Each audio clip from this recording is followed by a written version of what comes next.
et une grande fierté que nous nous retrouvons à l'occasion de l'anniversaire de notre association Cheikh Mohamed Bouali. Ce soir, nous vous accueillons pour célébrer ensemble, comme le veut la tradition, la 9e année de notre existence. 9 ans déjà. 9 ans seulement. Oui, 9 ans déjà qu'un groupe de personnes passionnées, bénévoles et dévouées a eu l'idée de créer l'association Cheikh Mohamed Bouali. Ils ont eu comme vision de rassembler des gens désireux de promouvoir la culture, l'art et le partage des connaissances. Ce soir, nous célébrons non seulement le courage et leur engagement, mais aussi leur réalisation et le chemin parcouru depuis ce 10 février 2015, date de l'agrément annonçant le début de cette formidable aventure que le hasard a voulu être la date de naissance de Feu Djelloul Yilmaz. Voilà. Au cours de ces années, nous ne pouvons que nous incliner à la mémoire du docteur Hamza Cherif Djelloul, ainsi que celle de Abdallah Bouali, tous deux fondateurs qui nous ont quittés, tous deux membres fondateurs qui nous ont quittés trop vite, Allah yarhamahum, et souhaiter un prompt rétablissement aux doyens de notre association, en l'occurrence notre grand frère, Mourad Ramaout. Au cours de ces années, nous sommes devenus une famille. Nous avons noué des amitiés solides, propices au partage et aux échanges. Nous sommes fiers des exploits que nous avons accomplis en tant qu'association.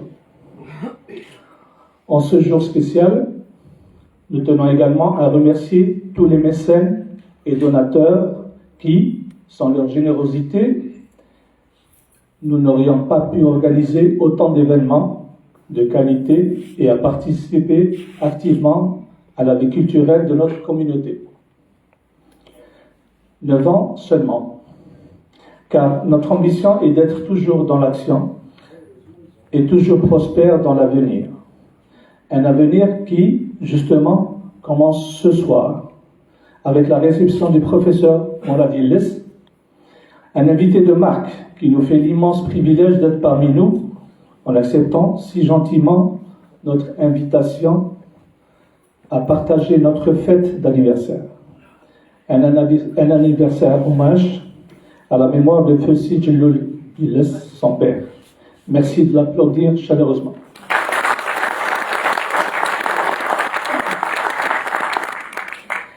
C'est peut-être un humble hommage, mais un hommage qui vient du cœur. Et ne dit-on pas que tout ce qui émane du cœur est sincère? Je terminerai cette allocution tout d'abord par remercier chaleureusement notre grande sœur, Madame Sabiha Belmansour, qui a eu l'énorme humilité d'accepter de modérer cette rencontre et qui va si bien nous présenter notre hôte de la soirée. Enfin, remercier nos fidèles invités, vous qui êtes venus ce soir partager avec nous notre joie. Merci pour votre présence qui nous honore et surtout nous apporte un soutien non négligeable et nous transcende à atteindre d'autres limites. Je vous souhaite une agréable soirée et une bonne écoute.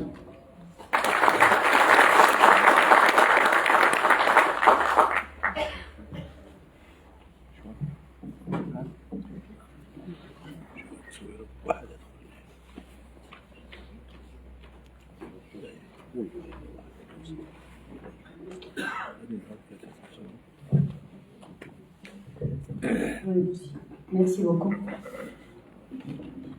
Merci. Salam alaikum. Puisque nous sommes dans les remerciements, moi je tiens d'abord à remercier l'association Cheikh Bouali de nous offrir à chaque fois une occasion supplémentaire et à chaque fois nouvelle de nous réunir. C'est l'occasion de voir tous les amis et d'avoir un beau parterre, de rencontrer tout le monde. C'est quelque chose de formidable à chaque fois qui maintenant commence à devenir une habitude, une très bonne habitude de l'association. Je leur souhaite également un excellent, joyeux anniversaire, et puis longue vie, bien sûr, Inch'Allah, à la jeune association. Merci encore, on continue dans les remerciements. Merci d'avoir pensé à moi, Monsieur Emin Benchouk, donc président de l'association. Merci d'avoir pensé à moi pour modérer cette rencontre. Alors autant dire que j'ai accepté spontanément et avec beaucoup de plaisir, non seulement pour l'association, mais également pour mon grand ami Molad Guilis. Et puis, après avoir accepté là spontanément, j'ai eu quand même un bref instant, j'ai eu une hésitation en me disant, mais attends, moi je ne suis pas trop habituée à parler sur un ton solennel avec Molad, est-ce qu'il va falloir que j'adopte un ton conventionnel pour présenter le professeur Yelles et lui souhaiter la bienvenue, ou est-ce que, je crois que de ma part ce serait un petit peu plus vrai, et ce serait plus sympathique d'ailleurs, de dire pour commencer tout simplement l'amitié qui nous lie depuis maintenant plusieurs dizaines d'années, d'évoquer peut-être, mais très rapidement, des années de fac, jeunes étudiants, fougueux, fortement engagés dans des causes qui nous passionnaient tous. Et puis ensuite, évidemment, évoquer aussi toutes les rencontres auxquelles nous avons participé au cours des années, des rencontres scientifiques avec tout un groupe d'amis, avec donc des différentes rencontres scientifiques, mais toujours en fait c'est des axes qui se recoupent, et puis surtout d'insister sur la présence à la fois régulière et toujours marquée de Molad dans la grande maison depuis sa création, donc dans le jury du Grand Prix Mohamed Dib, et depuis donc cette session comme président du jury, Monsieur Molad Guilis. Voilà, donc ça c'est en fait quelques évocations très rapides, mais qui pour moi situent toujours quelque part l'esprit dans lequel Molad intervient d'abord, d'une manière générale, et puis ce soir va nous offrir donc dans un instant un tracé de la vie d'une des figures centrales de notre patrimoine, qui n'est autre que son père. Donc la relation est formidable, et comme quoi on ne vient jamais de nulle part. Ce qui m'empêche pas quand même d'ajouter, pour mieux le présenter encore, que Molad Guilis est professeur émérite des universités en littérature maghrébine et comparé à l'INALCO. Auparavant, il a été longtemps aussi professeur à Alger, à l'université d'Alger, puis à Paris 8, puis à Paris 13. Mais ce qui est important de retenir, c'est qu'il est spécialiste des littératures maghrébines, en arabe maghrébin et francophone. C'est le bel ouvrage sur le Hawfi qui nous en dira long. Ces travaux concernent beaucoup les répertoires oraux, principalement féminins. Et puis, en même temps, eh bien, il s'est beaucoup intéressé à tous les phénomènes de métissage des formes, des pratiques imaginaires, impliqués donc dans la production littéraire contemporaine. Et nous savons également qu'il a beaucoup travaillé sur les littératures extra-méditerranéennes, par exemple, comme la littérature antillaise. Alors, on pourrait penser que la conférence qu'il nous propose aujourd'hui, vu la relation, si je puis dire, entre le père et le fils, s'éloignerait éventuellement des domaines dans lesquels il s'exprime habituellement. Eh bien, je pense que je vais rectifier tout de suite. Je crois que ce serait réellement une erreur que de penser les choses en ce sens, parce qu'en fait, au vu du parcours dont Molad ne manquera pas de nous faire le tracé, nous allons à coup sûr retrouver une vision du monde dont les échos ne manquent pas de résonner dans les choix analytiques du fils. Je pense que c'est vraiment à ce niveau-là que la chose va être réellement très très intéressante. Et puis, je voudrais aussi préciser à cet effet que, à l'instar de beaucoup de grands artistes, de beaucoup de chercheurs et d'intellectuels de la génération de l'environnement de Sijlul Yelles, eh bien, celui que nous avons l'habitude de revendiquer avec fierté comme l'enfant de Tlemcen, celui qui est désigné comme le Bélabésien de cœur, mais surtout, celui que nous considérons autant comme patriote algérien que comme citoyen du monde, eh bien, cet homme-là a constamment été animé par le souci de la valorisation de notre patrimoine et l'exigence de sa transmission à la génération qui était d'abord de la génération qui était la sienne à celle qui la suit. Et ça, c'est un axe principal, je crois, qui nous a toujours beaucoup réunis dans tous nos travaux. Alors donc, Djelol Yildiz a en tout cas laissé derrière lui une œuvre pédagogique, une œuvre scientifique, et puis une œuvre humaine également, qui est tout entière tournée vers les jeunes générations, avec l'espoir de les voir la faire fructifier pour leur bien. En fait, toute la notion de patrimoine n'a d'intérêt ici et pour ces gens-là, pour ces hommes-là qui luttaient justement pour la transmission de ce qu'ils étaient en train de mettre en place, de défendre. Eh bien, la seule chose qui est fondamentale, à mon sens, et que Mourad va certainement reprendre, c'est ce problème de transmission et de réactualisation, en fait. On invite nos jeunes à habiter donc ce patrimoine. Mourad, je pense que le titre que tu as donné à ta conférence m'a permis de me promener un petit peu avant même de l'écouter, dans ce que tu as dit. Une mémoire musicale, oui. Il s'agit vraiment d'un travail sur la mémoire, une mémoire musicale algérienne, mais au service du projet culturel national. Et là, on est hors temps complètement. Et Mourad va nous en dire, je pense, beaucoup plus. Mourad, tu as la parole.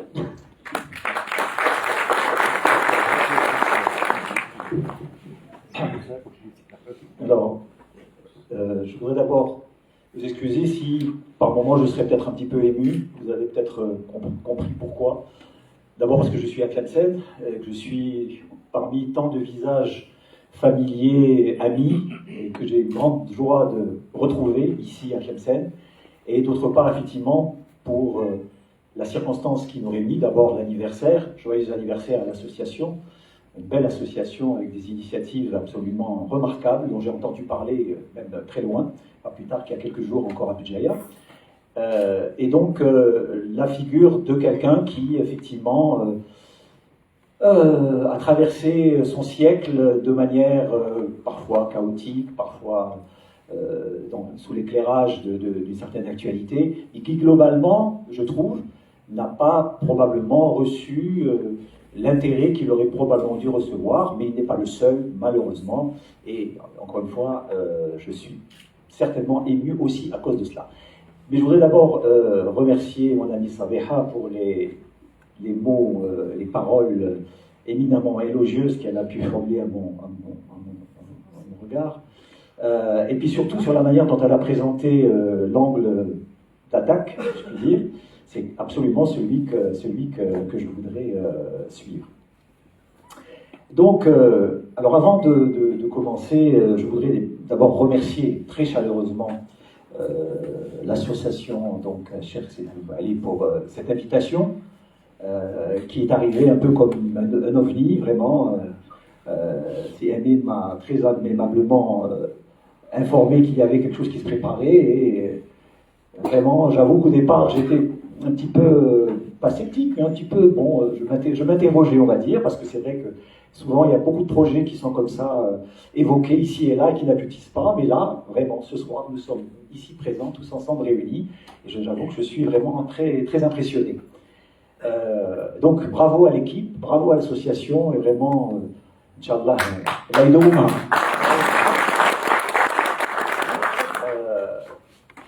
alors, je voudrais ensuite peut-être effectivement revenir en 2 secondes.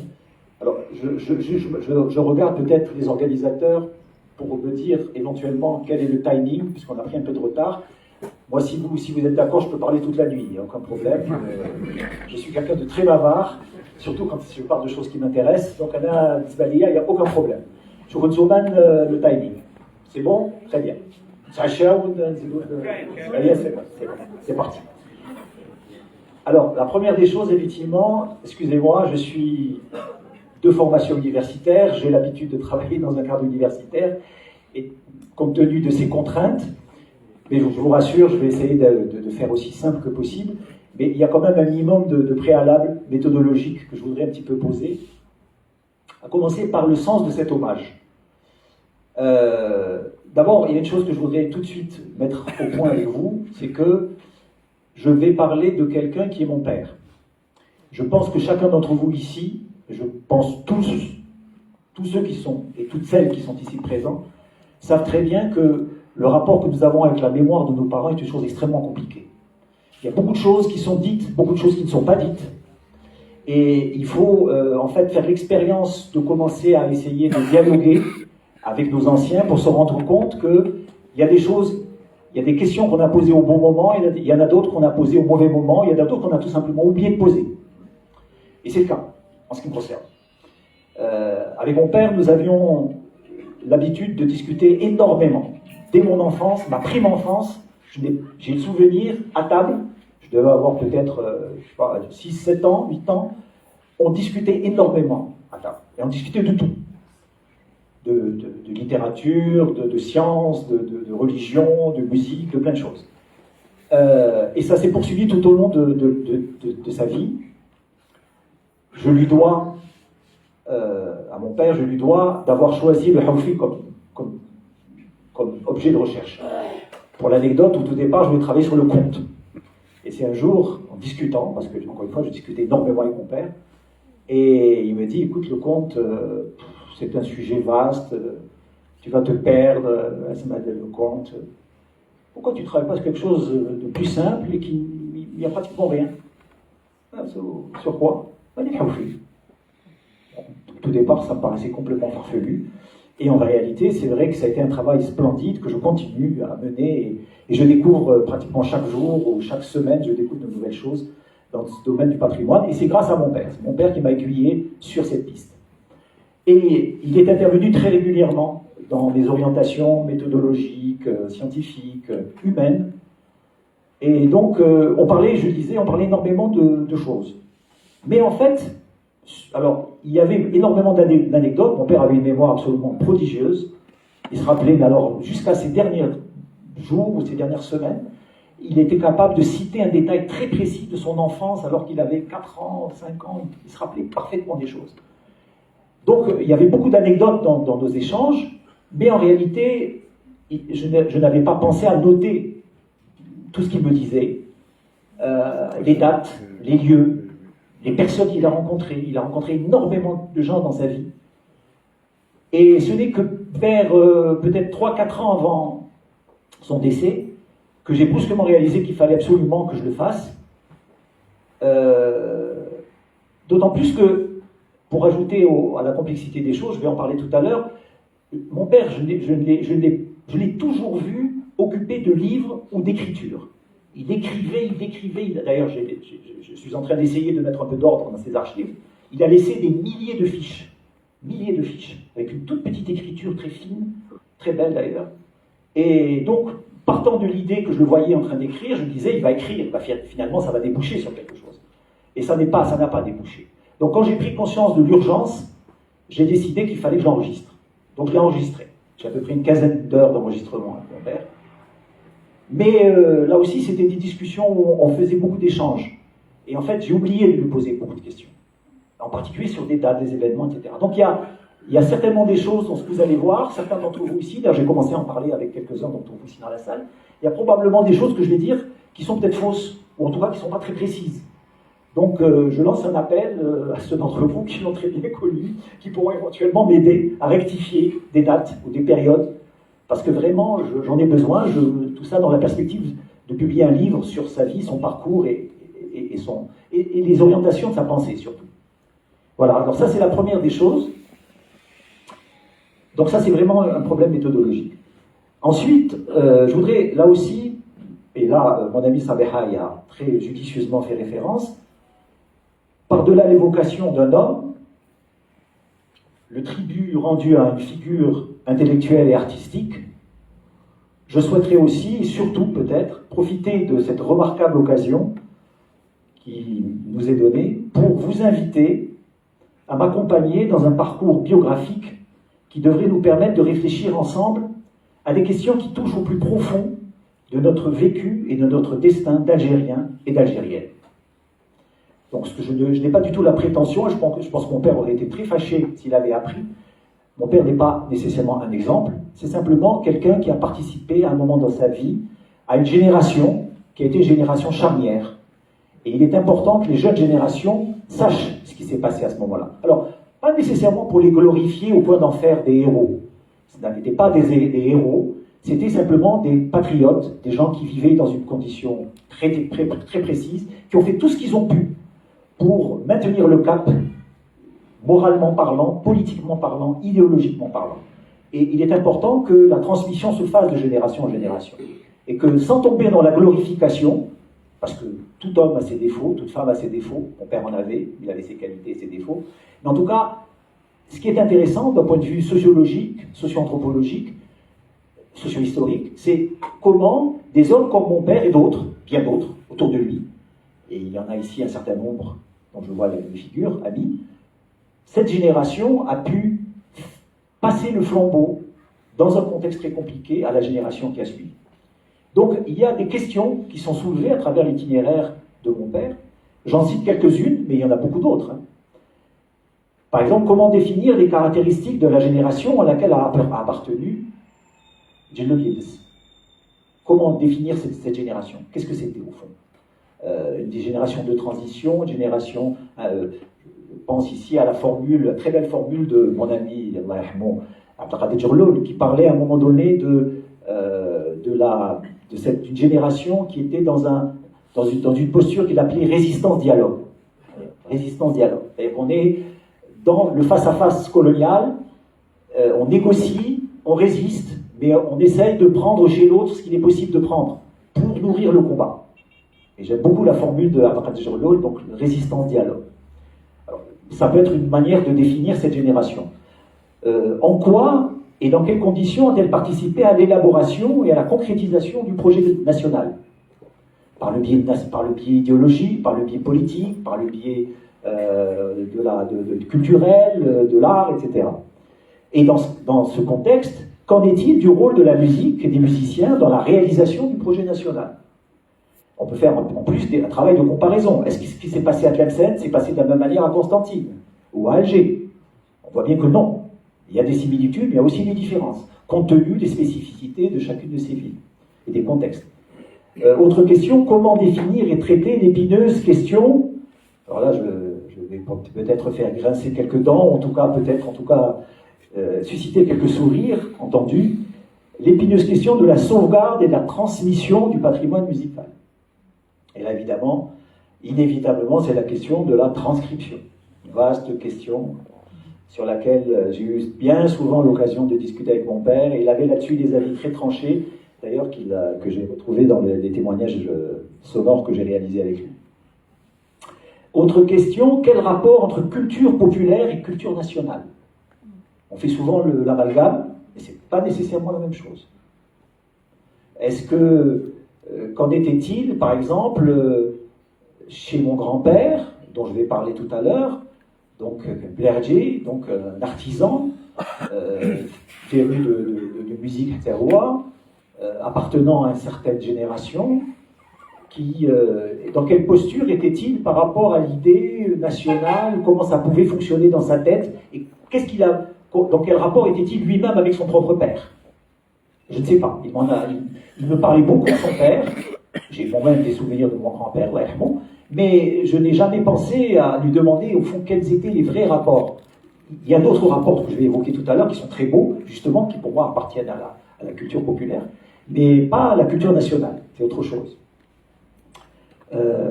Quel rôle ont joué, et jouent encore, et là je suis en plein dans le lieu qu'il faut, les associations, à l'échelle locale, régionale, nationale. Les Nawadi, c'est un petit clin d'œil à mon ami Ben Ali. Donc tout ce tissu associatif, quel rôle il a joué? Et quel rôle continue-t-il à jouer aujourd'hui? C'est des questions qu'on peut poser à travers l'itinéraire de quelqu'un comme mon père. Parce que mon père a dû, à un moment donné ou à un autre de sa vie, être confronté à chacune de ces questions. Alors, premier volet de ce parcours, alors je me suis amusé à à faire une espèce de parallèle avec la Nouba. C'est un peu facile, mais enfin voilà, ça m'a amusé. Donc, voilà. Donc, la première partie, la première séquence de la vie de mon père, ce que j'ai appelé Tsushia Tlemcen, donc les années de jeunesse, et évidemment c'est Tlemcen. Tlemcen Yahya, Mahlak el-Sounet, évidemment tout le monde connaît, et une citation de Mohamed Dib, que mon père évidemment a bien connu, et qui a été une figure qui a compté dans sa vie, tout le long d'ailleurs de sa vie, y compris quand il était à un moment donné en France. Alors, qui d'entre vous sait ce que veut dire patrie, la célèbre citation, hein. Les élèves cherchaient autour d'eux, leurs regards se promenaient entre les tables, etc. Il a appris avec évidence qu'elle n'était pas là. Patrie n'était pas dans la classe. Alors, qu'est-ce que c'est que la patrie? Comment est-ce qu'on prend conscience de cette notion de patrie dans le contexte colonial à cette époque? Alors, une photo évidemment d'archives que tout le monde connaît, hein, qui a une scène d'une certaine époque. Et tout de suite, le choc de deux cultures. D'une part, cette photo d'un ouvrier, d'un artisan cordonnier, ce qui était le père de mon père, et d'autre part, le contexte colonial. Alors, mon père, né le 10 février 1922 à Belgique. Entre parenthèses, mon ami tel qu'il y a dit hier, a fait une erreur. Pour ceux d'entre vous qui sont sur Facebook, moi je ne suis pas sur Facebook, mais apparemment il a évoqué le lieu de naissance de mon père comme étant Belhadjamil. Non, mon père n'est pas né de Belhadjamil, il est né donc à Belgique, à Dam el-Fouhani, dans Mustafa Ben Nami. Et ma grand-mère, sa mère, était une Ben Haddil à Maria.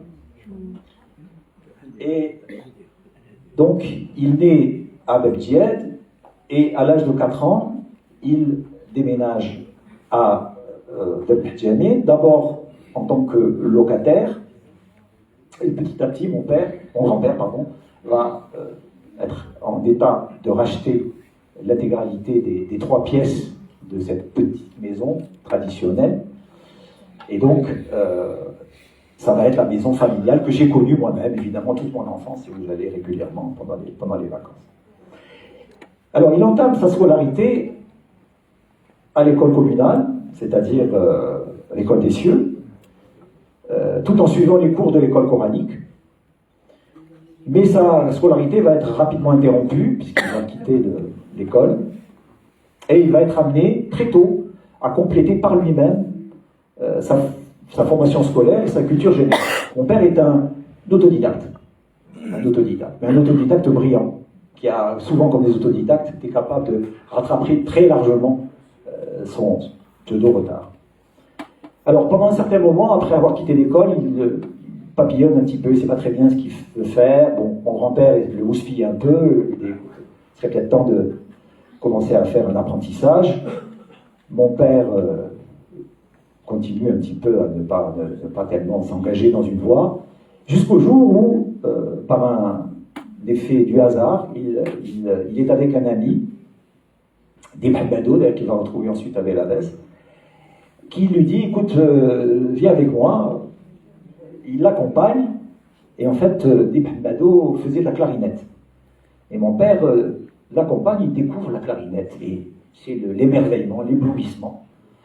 Et pratiquement, c'est une décision qu'il prend assez rapidement. Il veut faire de la musique. Il décide de faire de la musique. Et là se produit quelque chose qui, moi, m'a toujours absolument fasciné. Ma grand-mère avait de très nombreux enfants. Mon grand-père était celui qui finançait la famille. Il avait un fils qui, pour l'instant, ne rapportait pas d'argent à la maison. Avoir son fils qui vient à la maison et qui vous dit « j'ai envie de faire de la musique », a priori, on serait attendu à ce qu'il lui dise « il y a oublié des... »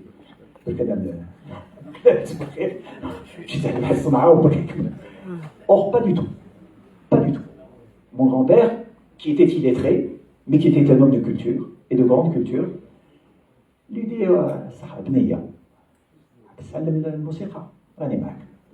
mais sérieusement.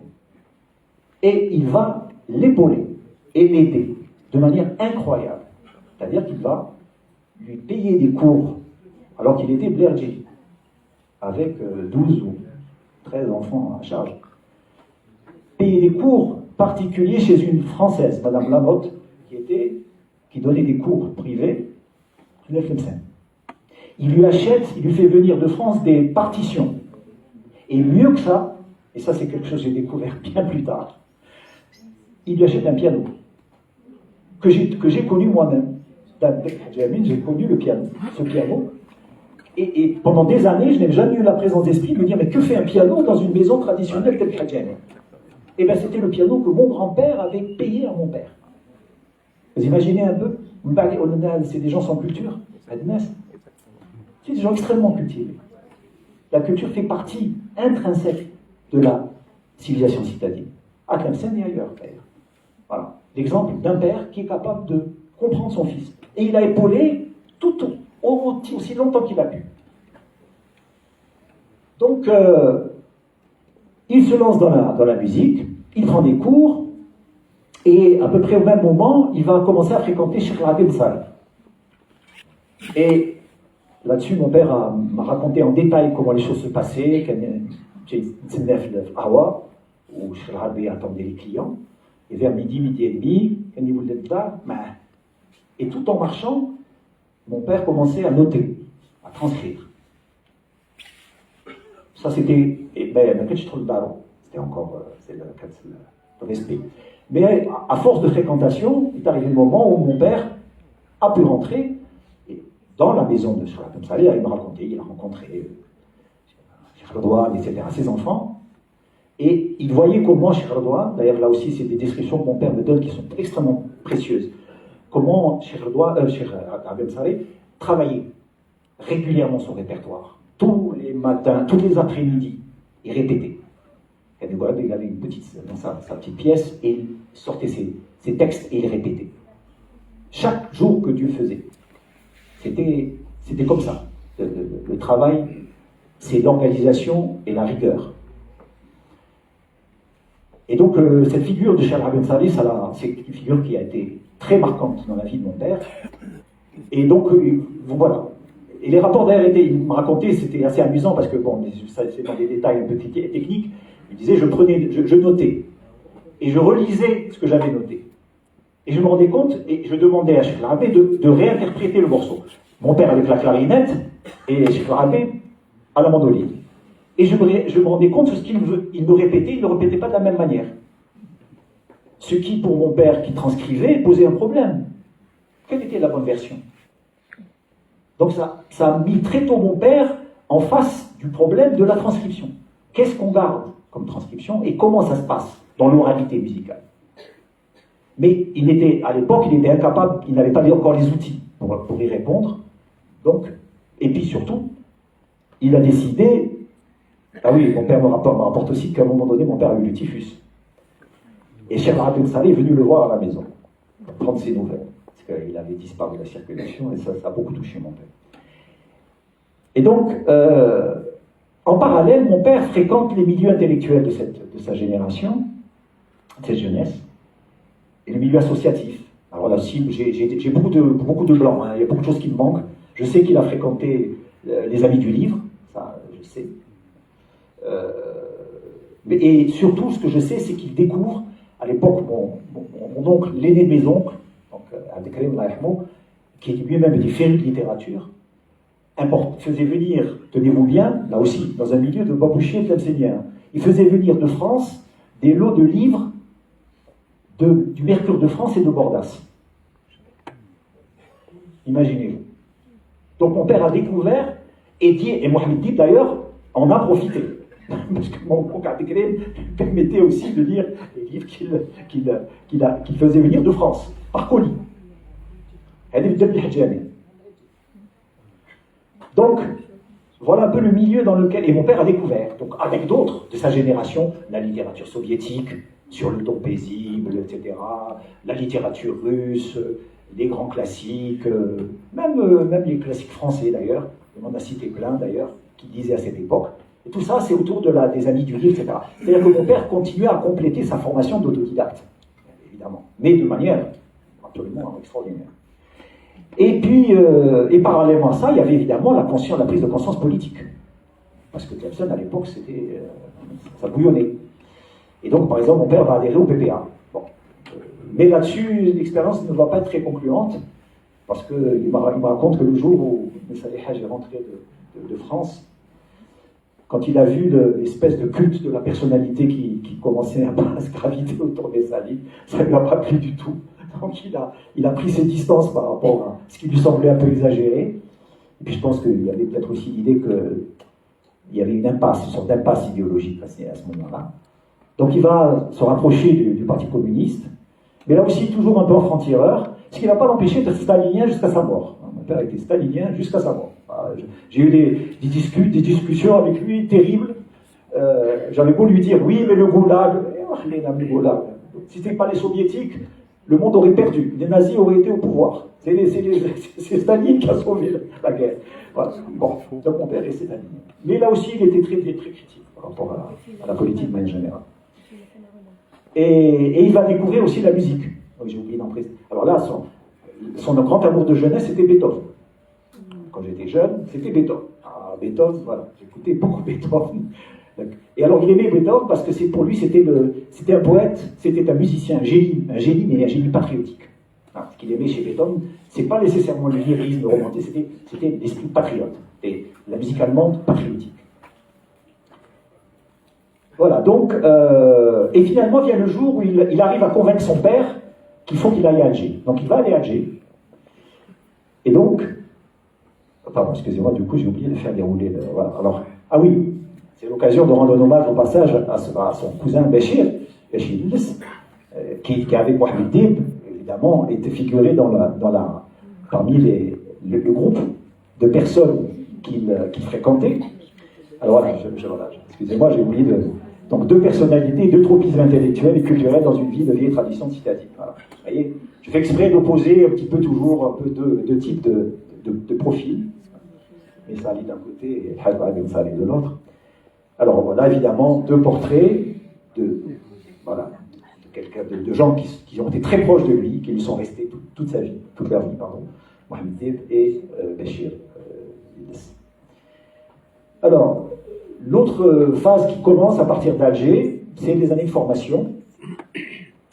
Et là aussi, j'ai pris une citation de Mohamed Dib. Donc, le malheur avec les Occidentaux, c'est qu'ils en sont arrivés à penser que la civilisation est tout ce qui est bon pour eux. Ils s'enferment dans le confort qu'elle leur procure, comme dans un bastion fortifié, et hors duquel un cataclysme même ne saurait les tirer que pour les emporter avec leur refuge. Parce qu'effectivement, la sortie de Tlemcen, d'ailleurs beaucoup d'intellectuels de cette génération, c'est vraiment la confrontation pour la première fois en vis-à-vis avec le monde de l'Occident. Tlemcen, ça reste encore un petit peu. D'ailleurs, c'est un peu la même expérience que fait Fanon d'ailleurs. Fanon, quand il est aux Antilles, le racisme, il ne le connaît pas parce que c'est la société coloniale. Il découvre le racisme, paradoxalement, quand il arrive à Paris. Mon père, c'est un petit peu comme ça. C'est-à-dire qu'il découvre vraiment le monde de la colonisation, ce qu'elle représente, de la manière la plus violente, quand il va, d'abord, en premier temps, à Alger, et ensuite, quand il arrivera à Paris. Alors, ça, c'est le conservatoire d'Alger. D'ailleurs, qui a beaucoup changé d'endroit. J'ai découvert que lui-même, à un moment donné, je ne sais pas très bien si mon père a été dans les premiers locaux qui se situaient du côté de l'actuelle place des Martyrs, où il a la deuxième, ces locaux-là, qui sont des locaux qui sont pas loin de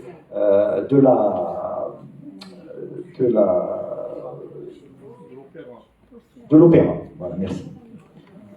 En tout cas, il arrive à Alger, probablement en 1942, et il va rejoindre une petite communauté de jeunes tlemcéniens qui poursuivent leurs études, parmi lesquels d'ailleurs Béchir et d'autres. Et les rapports de solidarité entre ces jeunes intellectuels venus de leur province sont très importants. Vraiment, vraiment, c'était, on était les beaux ensemble, ils partageaient la même chambre, alors ils déménageaient pas mal de fois, ils étaient rue de Tanger, etc. Bon, je passe. Et il s'inscrit au conservatoire d'Alger. Celui-ci est alors dirigé par Henri de Fossé, qui sera remplacé par Gontran Dessagne à partir de 1946. Alors Gontran Dessagne, je n'ai pas le temps de rentrer dans les détails, c'est intéressant parce que Gontran Dessagne, c'est quelqu'un qui était un libéral, et qui, quand il arrive à Alger, va décider d'ouvrir le conservatoire d'Alger aux musulmans, comme on les appelait à l'époque. Donc il va créer une classe de musique arabe, qui n'existait pas jusque-là. Et ce modèle va être repris bien des années plus tard, vous voyez le hasard est bizarre, il va être repris bien des années plus tard à Belabès. lors du passage à la mairie de Justrabo. Justrabo va s'inspirer, qui était évidemment, Justrabo était quelqu'un qui était proche des idées nationalistes, il va ouvrir à Benabès une classe de musique orientale, à l'image de ce que Gontran Dessalles avait commencé à faire à Alger. Et donc, il va rester 5 ans à Alger, qui d'ailleurs, par parenthèse, il ne réussira jamais à apprivoiser Alger. Voilà. Quand il passait son temps à me dire « Ah, mais des rôles ». Il me reprochait presque de m'être installé à Alger. Voilà, il disait toujours, mon Dieu, pourquoi tu ne rentres pas à Oran? Rentre à Oran, c'est mieux. Bon. J'avais beau lui expliquer que j'étais devenu algérois de cœur, enfin bon, il ne comprenait pas. Et donc, de ce séjour algérois, il conservera, outre un certain nombre de contacts intellectuels amicaux, une expérience musicale d'ailleurs avec laquelle j'ai souvent parlé avec lui, c'est l'école d'Alger. Il va découvrir l'école d'Alger sur place. Et donc des gens comme Bostazé, Fradji, etc., qu'il va connaître, qu'il va retrouver d'ailleurs plus tard. Et là-dessus, il a toute une théorie, si ça intéresse certains d'entre vous pour en discuter, autour de la différence fondamentale entre l'école d'Alger et l'école de Tlemcen, par exemple, et pourquoi, d'après lui. Enfin, il donne quelques explications qui sont, je trouve, assez intéressantes. Alors, une fois terminé son cycle d'études à Alger, il décide de partir à Paris, toujours avec la bénédiction de son père, qui va le financer, qui va l'aider, qui va continuer à l'aider. Et là aussi, à Paris, il va retrouver une petite communauté d'étudiants algériens, tlemcéniens, mais il va découvrir le Maghreb, en fait, à travers des associations d'étudiants, etc. Il va prendre des contacts avec les camarades marocains, tunisiens, d'ailleurs. Souvent, il m'a parlé de gens qu'il avait connus, qui sont devenus ensuite des responsables au Maroc, en Tunisie, qu'il avait connus à l'époque où il faisait ses études à Paris. Et il y a un grand esprit de solidarité qui à l'époque. D'ailleurs, il y a un endroit emblématique qu'il n'arrêtait pas de me citer, mais que les gens ici doivent peut-être, certains d'entre vous connaissent, c'est le 115. Le fameux 115, qui était le restaurant universitaire fréquenté par les Maghrébins, essentiellement, et où tout le monde se retrouvait. Et cette période aussi est une période de maturation politique. Il continue à être extrêmement attentif, il lit énormément, il se documente, et il mûrit ses idées politiques. Et ça, vous allez voir que c'est important. Mais en même temps, c'est une expérience qui est très dure pour lui. D'abord parce qu'il est loin de chez lui. Et puis, donc le repas. Il y a des privations. N'oubliez pas que la France vient à peine de sortir de la guerre. On est en 46-47. Donc la situation en France n'est pas bonne. Il y a quelques aides, mais il y a beaucoup d'entraide surtout. Et puis le climat est terrible. Il m'a raconté que l'année en 1947, la Seine avait gelé. Il avait se rappelé de la Seine. Vous imaginez pour un tlemcénien, avoir la Seine gelée, quand même quelque chose de très, très difficile. Il va s'inscrire au conservatoire, parce que c'est pour ça qu'il est parti, dans la perspective de suivre une formation de chef d'orchestre. Lui, d'emblée, ce qui l'intéresse, c'est la direction d'orchestre. Et en parallèle, il suit les cours d'Olivier Messiaen, donc je ne sais pas, certains peut-être ici en ont entendu parler, qui est un très très grand musicien français, très connu, qui donnait des cours dans une institution privée, mais à laquelle on pouvait accéder gratuitement quand on était un petit peu gêné financièrement. Donc mon père a pu s'inscrire à la Schola Cantorum, ce qu'on appelle la Schola Cantorum. Donc c'est un peu long à expliquer, mais autour de Olivier Messiaen était représenté un peu le courant nationaliste en musique. C'est-à-dire qu'il voulait revenir à des choses, à des fondamentaux. Il trouvait que la musique française commençait un peu à devenir un peu mièvre. Donc il voulait un petit peu revenir à des choses plus nationalistes, et en particulier la musique grégorienne, à travers le chant grégorien, il y avait des chorales, etc. Donc mon père va beaucoup profiter de ce passage, tout en restant bien sûr au conservatoire. Il va apprendre évidemment, il va approfondir ses connaissances dans l'harmonie, le contrepoint, la composition, etc. Et il termine ses études au conservatoire par un premier prix de clarinette, qui est le plus haut diplôme qu'on puisse délivrer à l'époque au conservatoire. Mais il va échouer à son concours de direction d'orchestre. Et c'est là que se joue un événement extrêmement important qu'il m'a souvent raconté. Et il me dit, on lui avait proposé de redoubler. Il avait encore le temps de pouvoir redoubler. Le directeur lui avait dit, écoutez, si vous voulez, on va vous aider, etc. Et je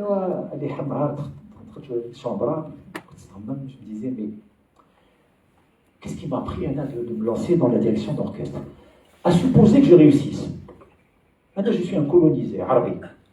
Je vais diriger qui? Je vais diriger les Français. C'est une aberration. Et donc, du jour au lendemain, il décide de laisser tomber. Et il va revenir à ses fondamentaux. Et il va se lancer dans l'étude de la musique arabe, qu'il n'avait pas encore eu l'occasion de faire, puisque jusqu'à présent, son cursus, c'était un cursus de musique classique. Et il me raconte comment, pratiquement dans la semaine qui suit sa décision, il décide d'acheter les 6 volumes de la musique arabe de Derlanger, du comte Derlanger, qu'il va potasser à fond. Et donc, à partir de ce moment-là, c'est fini, c'est terminé, ça va être la musique arabe. Et sauvegarder le patrimoine, transcrire la musique andalouse, etc. etc. Donc le tournant est pris. Entre-temps, il se trouve que la vie est faite comme ça, il rencontre une jeune fille, une jeune française. Les choses se passent plutôt bien entre eux, à tel point que finalement, il décide de se marier. Il se marie, donc le 17 août 1950.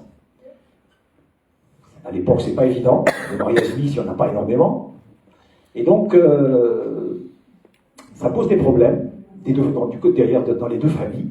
Mais mon père temporise un petit peu, en attendant de voir comment les choses allaient tourner. Et en 1950, il décide de rentrer en Algérie. Mais ils n'ont aucun point de chute. Mon père, d'ailleurs, m'a raconté, ça je ne savais pas, il n'y a pas, enfin, juste un peu avant sa mort, il avait, en fait, au départ, il voulait, bon, Tlemcen, hors de question, il n'y a pas d'établissement qui puisse l'accueillir. Il n'y a pas de travail à Tlemcen à l'époque. Il avait pensé à Alger. D'ailleurs, il avait pris contact avec Bouchterzi, qui ne lui a pas répondu. Entre-temps, ma mère est nommée professeure d'histoire et de géographie au lycée de Belabès, dont elle sera d'ailleurs par la suite la première directrice après l'indépendance. Et donc, elle est nommée à Belabès, et il se trouve que mon père apprend qu'il y a une classe de musique orientale qui est créée au conservatoire. Il y avait déjà quelque chose qui existait à cette époque, mais qui était d'ailleurs, c'était, parce que un très bon ami de mon père aussi, Abdelhamid Hassani, qui avait commencé un peu à travailler au conservatoire dans le domaine de la musique arabo-andalouse. Mais Saïd Mahmoud n'avait pas, évidemment, il n'avait pas le bagage qu'avait mon père, ce qui fait que quand mon père a candidaté, il a tout de suite été pris. Et donc voilà mon père, responsable de la classe de musique orientale. Vous remarquerez que c'est quand même la musique orientale, dans un pays d'Afrique du Nord, on se demande de l'Orient, enfin, bon, peu importe. D'autant plus qu'on faisait du Mozart, on faisait du Beethoven, enfin bon. Mais les Orientaux, c'est-à-dire les Orientaux, c'était nous. Je dis nous parce qu'évidemment, étant le fils de mon père, je faisais de la musique, évidemment, donc j'ai fait 3 ans de solfège, 3 ans de violon, enfin voilà. Donc je faisais partie de la troupe. Et donc, de 1950 à 1962, donc mon père va être directeur du conservatoire. Ah oui, pardon, excusez-moi, voilà. Ça, c'est des photos de mon père à l'époque où il est encore à Paris. Et j'ai retrouvé sa carte d'identité et une photo avec, je ne sais pas qui c'est peut-être ado, je ne sais pas. Enfin, ça, c'est une photo sur laquelle je suis tombé, d'ailleurs, elle est de très mauvaise qualité. Voilà une photo d'Olivier Messiaen et la photo du Conservatoire national de Paris, 14 rue de Madrid, où mon père a fait donc ses études. Et donc, voilà, j'ai fait exprès de mettre en parallèle, là aussi, tout ce que ça pouvait représenter pour un jeune Algérien de cette époque, ce choix ambigu qu'il fallait absolument effectuer. Alors voilà, le conservatoire municipal de Belabès, à l'époque coloniale, avec le kiosque, pour ceux qui connaissent Belabès, et une photo de mon père, que je trouve très belle d'ailleurs. Là, il est au piano, donc dans sa classe, que j'ai bien connu, avec le Lode, vous voyez, le piano, et en train de jouer, en profitant d'un moment où les élèves n'étaient pas là. Mais cette période est très importante pour mon père parce qu'en fait, il va vraiment jouer un rôle de pédagogue. Il va former. Vraiment, l'objectif pour lui, c'est former. Il poursuit ses recherches, mais il est surtout très impliqué dans la formation. Et ses élèves l'adorent. D'ailleurs, ah zut, qu'est-ce qui se passe? Ah, j'ai dû faire un truc. Ah oui, non. Bon. Voilà une photo prise avec ses élèves lors d'une répétition nocturne. Donc, ça, c'est une photo qu'il répétait sur le kiosque municipal, la baisse. C'était il avait préparé quelque chose. Et ce qu'il y a d'absolument génial pour Belabès, et pour la région d'ailleurs d'Oran, c'est que Mon père me faisait remarquer à un moment donné que lorsque est arrivée l'indépendance, la région d'Algérie qui était la mieux pourvue en professeurs de musique, c'était l'Oranie. Parce que c'était pratiquement tous les élèves de mon père. Donc, mon père avait réussi à former plusieurs promotions de musiciens qui ont obtenu des diplômes et qui ont ensuite formé des cadres eux-mêmes. Donc, la transmission s'est effectuée. En parallèle, évidemment, il maintient des contacts étroits avec Tlemcen, et en particulier avec Maslam, avec ses amis Sidi Ahmed Seleki, Nabora, Cheikh Abdel Tsari et d'autres, qu'il continue à fréquenter régulièrement en venant à Tlemcen pour les vacances ou autres. Et donc, non, c'est bon. Alors, et arrivent donc les années où il va falloir passer à une vitesse supérieure, si je puis dire. Et là, j'ai évidemment repris deux citations de Frantz Fanon, que j'aime beaucoup. Chaque génération doit, dans une relative opacité, découvrir sa mission, la remplir ou la trahir. C'est tout le problème. Et autre citation que j'aime beaucoup citer, que j'ai souvent citée dans mes propres travaux, la culture nationale n'est pas le folklore où un populisme abstrait a cru découvrir la vérité du peuple. Elle n'est pas une masse sédimentaire de gestes purs, c'est-à-dire de moins en moins rattachable à la réalité présente du peuple. Et l'un des problèmes auxquels nous avons dû faire face, et auxquels malheureusement nous continuons à faire face, c'est que souvent on nous présente ce qui relève de la culture nationale, alors qu'en réalité c'était simplement du folklore. C'est-à-dire la manière dont une société se prend elle-même comme objet de dérision, d'une certaine manière, de caricature, de carte postale. Souvent, malheureusement, on confond les deux choses. Et je crois que l'avantage de la situation de Fanon, c'est d'attirer notre attention sur le fait que la culture, c'est quelque chose qui se vit, qui est vivant. Quelque chose qu'on fossilise, ce n'est plus la culture. C'est la mort de la culture. C'est-à-dire le folklore. Le folklore, c'est le chameau, les palmiers, Sboa, enfin, toutes les cartes postales coloniales que vous connaissez aussi bien que moi. Alors, arrive en 1967, mon père est membre du jury de sélection pour Tlemcen, dans le cadre de la préparation du premier festival de la musique andalouse. Et à cette occasion, il est repéré, entre guillemets, par des instances au niveau du ministère de l'Information. Et dans ce repérage, un certain nombre de personnalités vont jouer un grand rôle, dont Laïhmoul Doudali Sefil, qui a été un homme, là aussi, voilà, un grand homme de culture, auquel malheureusement, nous n'avons, je trouve, pas suffisamment rendu hommage. Vraiment quelqu'un qui a joué une éminente personne, un homme de très grande culture, de très grande ouverture, et qui a joué jusqu'au bout un rôle très important dans l'image qu'on a pu se faire de la culture nationale. Et donc, lorsque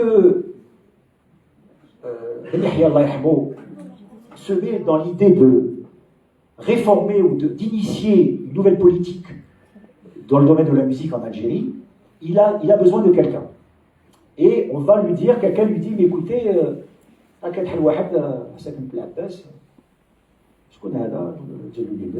oui, très bien. Donc il se renseigne, il lui envoie un premier émissaire, et mon père est très bien à Belabès, très bien. Il n'a pas envie d'aller à Alger, de retourner à Alger, donc il temporise un petit peu, on insiste, on lui envoie de nouveaux émissaires, et finalement il réfléchit, et puis il se dit, c'est vraiment, c'est vraiment le devoir m'appelle, vraiment c'est le sentiment du devoir, le devoir patriotique. Le moment est venu pour lui de donner ce qu'il peut au pays. Et donc il accepte. Et donc il va travailler de manière très étroite avec Ben Yahya, auquel il voue un culte jusqu'à sa mort. Il a toujours admiré énormément Ben Yahya, pour sa modestie, pour son engagement, pour son courage.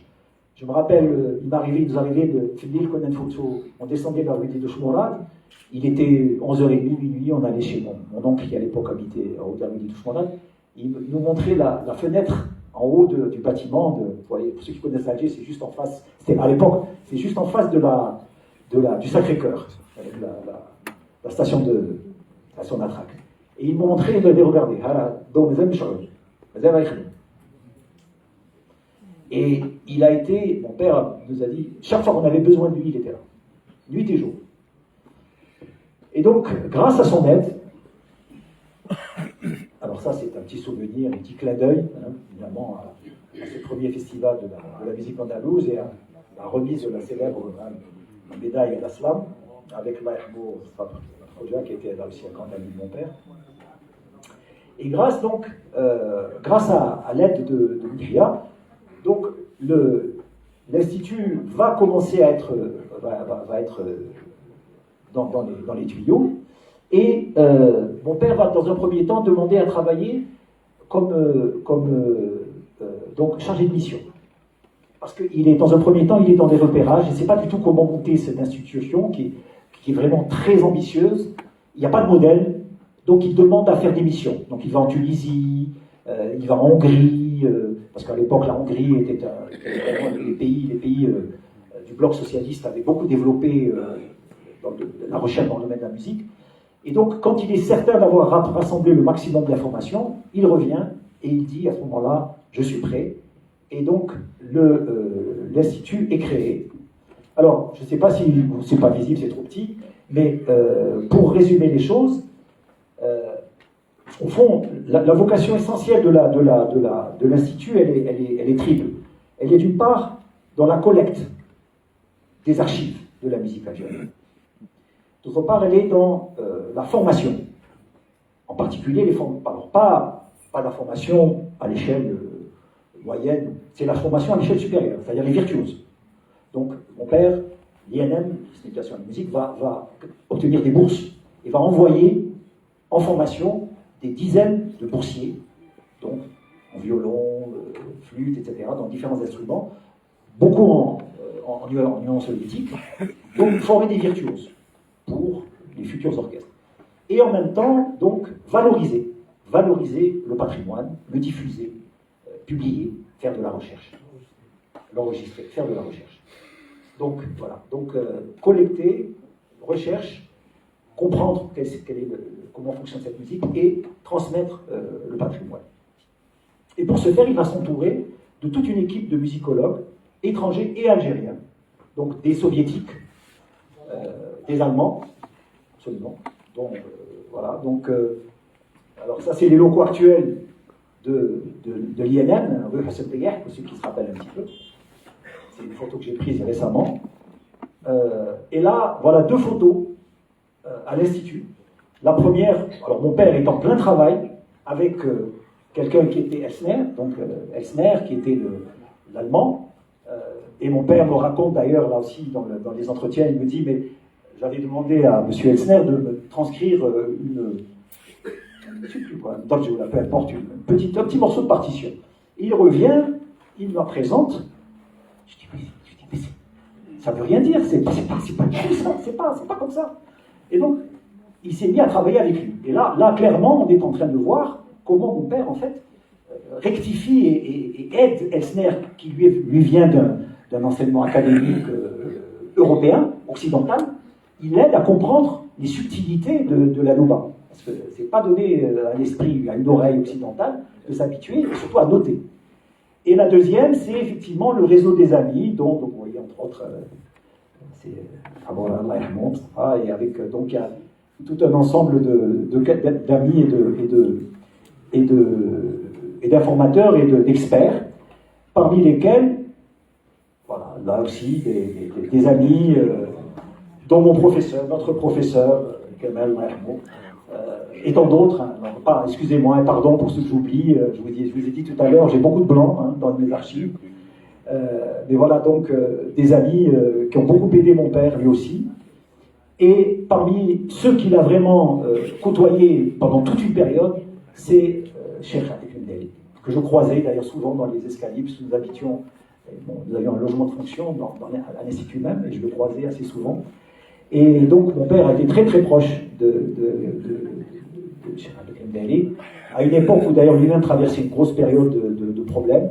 Et Cheikh Abdelkendeli était très heureux de travailler avec mon père, et ça a été une collaboration très très étroite. Alors, le résultat, vous le voyez, j'ai eu la chance d'avoir... mon père, heureusement, a sauvé du naufrage, parce que, pour vous dire la vérité, je ne sais pas du tout où en sont les archives, parce que, parlons des résultats de mon père. C'est des centaines d'heures d'enregistrement, des centaines d'heures. Parce que quand mon père allait en mission, il avait l'habitude de prendre avec une équipe, il enregistrait tout. Quand je dis tout, c'est-à-dire aussi bien de la musique citadine que du bedoui ou le qbaïli, il enregistrait tout. Par principe, c'était sauver au maximum. Je le revois revenant de mission, par exemple. Comme il était sollicité, là aussi, il était extrêmement sollicité. Il allait il découvrait des festivals de poésie populaire, pour des jurys, enfin, etc. Il sillonnait l'Algérie. Et je le revois revenant un jour en particulier d'un festival de musique populaire, je crois que c'était à Djelfa. Il était ému, il avait les larmes aux yeux. Il disait, si tu imaginais la richesse de ce patrimoine, j'ai rencontré un poète, son fils était malade, il était transféré à Alger. Il raconte le voyage, il a jusqu'à Alger. Il y a sur plusieurs centaines de vers. La souffrance d'un père. Il dit c'était absolument magnifique. La beauté de cette langue, la beauté de ce patrimoine. Et ça fait partie des archives que mon père a enregistrées. Alors, ces archives ont été transférées dans les nouveaux locaux de l'INM. Je n'ai jamais encore eu l'occasion. Pourtant, mon père me disait, écoute, va faire un saut, regarde un petit peu ce qui s'est passé. Inch'Allah, Inch'Allah. Mais j'ai fait exprès. Alors, heureusement, mon père a fait au moins une copie d'une partie des archives que j'ai retrouvées. Et je me suis amusé, vous voyez, par exemple, là, à la date du 10 janvier 1974, studio INM, discussion sur les gammes avec le Hajj Abdelkrim. Et ça, c'est enregistré. Par exemple. Oui. Etc. Donc, il y a tout ça, j'ai des cahiers qui sont agrafés, etc. Ça, c'est le travail de titan qu'a réalisé mon père. Et évidemment, la publication des Moucheh Hatchoul Ezel, qui, par parenthèse, est introuvable, et qui reste introuvable, qui n'est toujours pas réédité. Pourtant, mon père un jour revient et me dit, tu sais, je viens de découvrir, à l'époque il n'y avait pas Internet, hein. Je crois que quelqu'un lui avait dit, mais tu sais que j'ai découvert que les Moucheh Hatchoul Ezel sont à la librairie du Congrès, à Washington. C'est quand même une reconnaissance, hein. Voilà. Mais les ouvrages n'ont pas été réédités. Et jusqu'à présent, apparemment, personne n'a le souci de la rééditer. Bon, ça ne pose pas de problème. Allez. Et autre ouvrage, qui lui aussi d'ailleurs est épuisé, c'est Muqawwal Jazaïlef Chien Mulhoud, la poésie de résistance dans le Chien Mulhoud, qui est aussi un ouvrage intéressant. Bon, c'est un ouvrage qui avait été publié à l'occasion d'une demande du ministère, mais enfin bon. Donc, voilà. Donc, il est vraiment sur tous les fronts. D'ailleurs, c'est pas compliqué. À l'époque, je voyais très très peu mon père. On se croisait. D'ailleurs, à l'époque, moi-même, j'étais à l'université. Donc, on se croisait parfois. Voilà, on discutait un petit peu. Et puis, surtout, il fallait gérer. La gestion, là, il prenait un temps infini. En plus, il gérait aussi Boudoua, l'Institut d'art dramatique et de danse. Il avait les deux institutions. D'ailleurs, par parenthèse, à Belabès aussi. On lui avait donné le théâtre et la musique. Heureusement, à partir d'un certain moment, il y a son ami Saïm, Haj, qui est venu l'épauler, qui a pris le théâtre, mais avant, il s'occupait des deux. Donc, porter les deux casquettes. En plus, encore à Belabès, c'était dans le même local, mais je me le revois à l'époque déjà, il y avait des embouteillages, il fallait qu'il aille à Boudoua, qu'il revienne, etc. Il avait des réunions au ministère. C'était vraiment infernal. Il menait une vie vraiment absolument terrible. Et donc, surtout, il prépare, et ça c'était pour lui, ça lui tenait à cœur, mais de manière extraordinaire, il prépare l'organigramme, parce que Yahya lui avait demandé l'organigramme complet de la musique en Algérie. C'est-à-dire, depuis la crèche, je dis bien depuis la crèche, l'idée c'était d'organiser tout l'enseignement de la musique, depuis la crèche jusqu'au stade des virtuoses.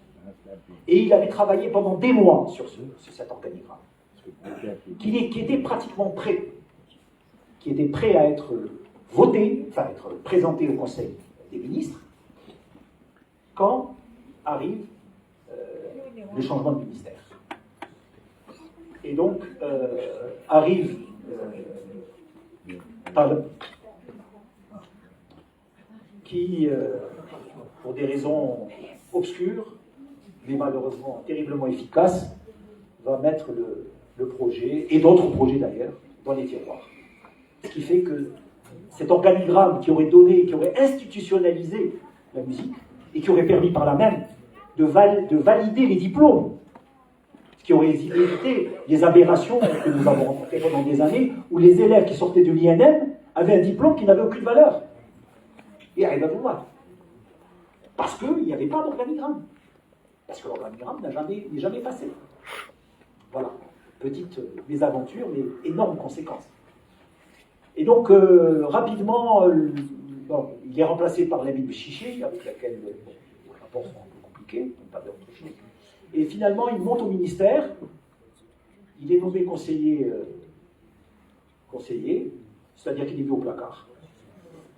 Et donc, au placard, il va rester au placard pendant 2-3 ans, où il travaille beaucoup, comme d'habitude, il n'a jamais arrêté de travailler, ça n'empêche pas, mais bon, il se rend compte qu'il n'est plus beaucoup de grande utilité.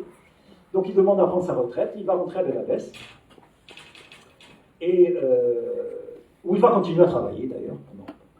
Mais bon, le retour à Belabès va être un peu compliqué parce qu'il a laissé Belabès, et il retourne à Belabès, c'est pas le même Belabès, ça a changé, beaucoup de choses ont changé à Belabès, il ne retrouve plus la même ambiance, il ne retrouve plus les mêmes amis, beaucoup sont partis, beaucoup sont morts, etc. Il se retrouve assez seul. J'avais beau essayer de lui expliquer qu'il avait intérêt à rester à Alger, puisque j'y habitais à l'époque, mais bon, il n'a pas voulu m'écouter, il voulait absolument rentrer à Belabès. Et donc finalement, il continue à travailler sur son grand projet, qui était l'histoire de la musique algérienne. Ça, c'est un projet qu'il a toute sa vie. D'ailleurs, toutes les fiches que j'ai reçues, que j'ai récupérées, c'est des fiches. Donc, ah oui, j'ai passé, entre autres événements dans lesquels il a été impliqué, c'est le festival panafricain, qui a été une énorme aventure où il a été mobilisé jour et nuit dans les jurys, etc. Il a sillonné à Alger. Ça a été une période extrêmement, très fatigante, éprouvante pour lui. Et sans compter les missions à l'étranger. Alors, il a fait beaucoup de missions dans le cadre de l'Académie arabe de musique, Cheikh Bordel, il est allé en Égypte, etc., où il représentait l'Algérie. Et là, cette photo, alors, je ne sais pas, on voit bien que c'est une délégation algérienne, c'est peut-être au congrès de musique arabe, je ne sais pas, ou peut-être à Bordel, je ne sais pas. Mais je n'ai pas localisé, c'est une photo que j'ai retrouvée par hasard. Voilà. Alors, ceci étant, bon, il avait toujours une vie familiale importante, et là, c'est une photo que je me suis permis que mon cousin Alef m'a envoyé il y a quelques jours, là on le voit, donc en famille avec son cousin Béchir à Alger, voilà, partageant un petit peu un repas ensemble, repas de famille. Et puis, donc, en 1987, bon, son épouse était déjà partie pour des raisons médicales, elle avait une maladie dégénérative, et donc il décide de la rejoindre, et en fait il ne reviendra plus jamais en Algérie. J'ai essayé à maintes reprises de lui demander, de lui proposer de venir, etc. Il dit, il y a quelque chose qui s'était un peu brisé, pas du tout avec l'Algérie, il est resté extrêmement actif et très très informé. Chaque fois qu'il y avait un vote, comme chez Sonia, il votait, il était absolument fidèle à ses convictions de patriote. Il était, l'époque, la période de la décennie noire, il était absolument dévasté par ce qu'il entendait et ce qu'il apprenait malheureusement de ce qui se passait. Mais en même temps, il était très actif. Alors voilà, j'ai intitulé cette dernière partie Salah Khreloui. Khreloui dans le sens de heureux et en même temps un peu mystique, parce qu'il y avait mon père vers la fin. Là, c'est un petit clin d'œil. D'ailleurs, le texte est tiré de ton très bel texte sur Snegoundienne. Et donc voilà, c'est une vieillesse, une retraite qui était très active et en même temps qui était quand même assez sereine. Mais il est resté un homme qui s'interrogeait. Ça, je trouve que c'est quelque chose que mon père avait de bien. C'est-à-dire qu'il n'était jamais dans des convictions absolues, il était toujours ouvert, y compris aux gens qui venaient le voir, très régulièrement, et il continuait à participer autant que faire se peut aux activités des associations musicales à Paris, par exemple, ou même ailleurs en France. Par exemple, il était en contact étroit avec une grande musicologue irakienne, Shahlazad Qassim Hassan, qui est très connue, qui était au CNRS, l'Université de Nanterre, avec laquelle il a beaucoup travaillé sur la question de la transcription de la musique arabe, parce que cette chercheuse émérite était elle-même a beaucoup travaillé sur la question de la transcription du patrimoine oral. musical, pardon. Et il a participé, d'ailleurs on était tous les deux, c'est le seul ouvrage où nous sommes tous les deux, mon père et moi. C'est un ouvrage de mon ami et notre ami Nadir Marouf, avec lequel nous avons beaucoup travaillé, nous continuons à beaucoup travailler. Et il avait organisé un colloque autour du chant arabo-andalou, et mon père avait participé. Mais il avait aussi participé par exemple, aux travaux du groupe de Rachid Garbas, donc à Bourges, et il allait régulièrement pour les jurys de fin d'année. Donc il se déplaçait, etc. Il restait très actif. Et puis il recevait les gens de passage, les gens qui venaient le voir. Par exemple, ici, c'est une des dernières, un peu vers la fin de sa vie. C'est chez moi, donc avec Yahya Al-Roul, et notre ami Faisal, voilà, qui était de passage à la maison. Et il était toujours preneur pour des discussions et toujours revenant sur des problèmes qu'il n'avait pas résolus, en fait, vraiment. Et voilà, et donc il nous a quittés, et donc j'avais, quelque temps après sa mort, tenu à faire un petit papier qui est paru d'ailleurs dans le quotidien d'Oran et dans Liberté à l'époque. Voilà, alors je ne saurais terminer ce modeste témoignage, encore une fois un témoignage que vous avez remarqué, beaucoup de trous, beaucoup de choses qui manquent, et comme dans une vie, de toute façon la vie c'est plein de trous. Donc je ne saurais terminer ce modeste témoignage qu'en donnant la parole au principal personnage, mon père, à travers un extrait d'un texte que j'ai retrouvé dans ses papiers, il n'y a pas longtemps. Un texte écrit pour un hommage à son ami et fidèle collaborateur, Cheikh Abdelkrim Dali. Il était question d'un hommage, je crois que c'était au CCA, d'ailleurs c'était un hommage qui a été suscité par Nadir. Et mon père avait préparé un texte que j'ai retrouvé, et les dernières phrases sont celles-ci. En guise de conclusion, et avec votre accord, j'en suis sûr, je veux terminer en disant au Cheikh, merci pour tout, et que Dieu te garde dans sa miséricorde. Et c'est comme ça.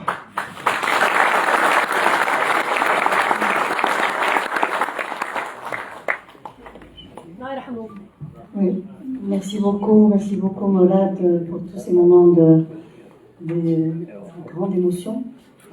Un parcours, comment dire, je ne sais pas comment le qualifier, j'allais dire exemplaire, non, au sens où, oui, un parcours d'abord très riche, mais qui s'est terminé par une phrase que j'ai relevée. Tu dis, c'est un homme qui s'interrogeait. Et tu as dit tout à l'heure, il laisse penser, à juste titre, il pensait que la culture, ça se vit. La culture, ça nous pénètre, c'est notre mode de vie, c'est notre manière d'être, c'est notre quotidien. Sinon, c'est du folklore. À partir du moment où ça devient simplement visible, on essaie de montrer ce qui nous qualifie. C'est du folklore et c'est la mort de la culture.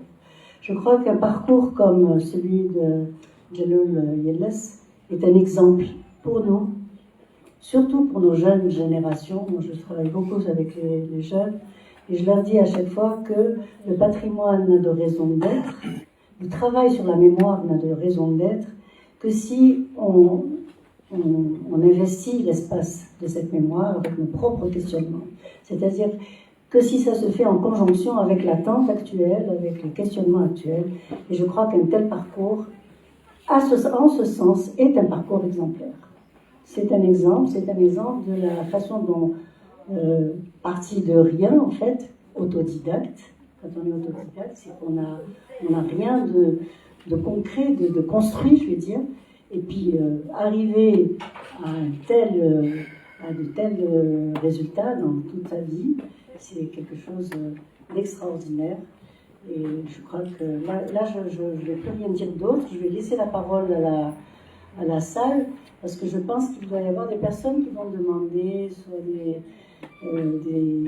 détails sur un point ou sur un autre. Mais s'il vous plaît, ne prenez la parole que 1 ou 2 minutes. Je préfère que votre question soit clairement formulée, de façon à ce que Mourad puisse répondre au maximum de personnes. Sinon, on passe la ligne, Sacha Hollande, il a proposé, on peut suivre ce qu'il a dit. Alors, je ne sais pas s'il y a micro-baladeur. Pourquoi il avait choisi Pardon, il y a. Alors, bon, allez-y. Alors, rapidement. Voilà, et après, on donnera la parole à Mme. Pardon. Si vous permettez, j'ai 2 ou 3 témoignages.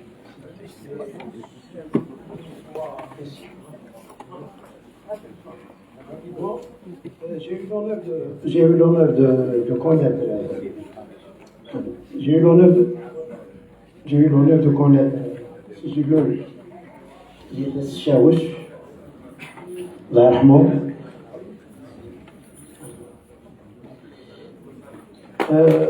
des rencontres du festival déroulé au lycée Docteur Bézachel des années 80, et notamment des rencontres qui se faisaient en marge du festival, celui du Medh de Housi et d'autres, bien sûr.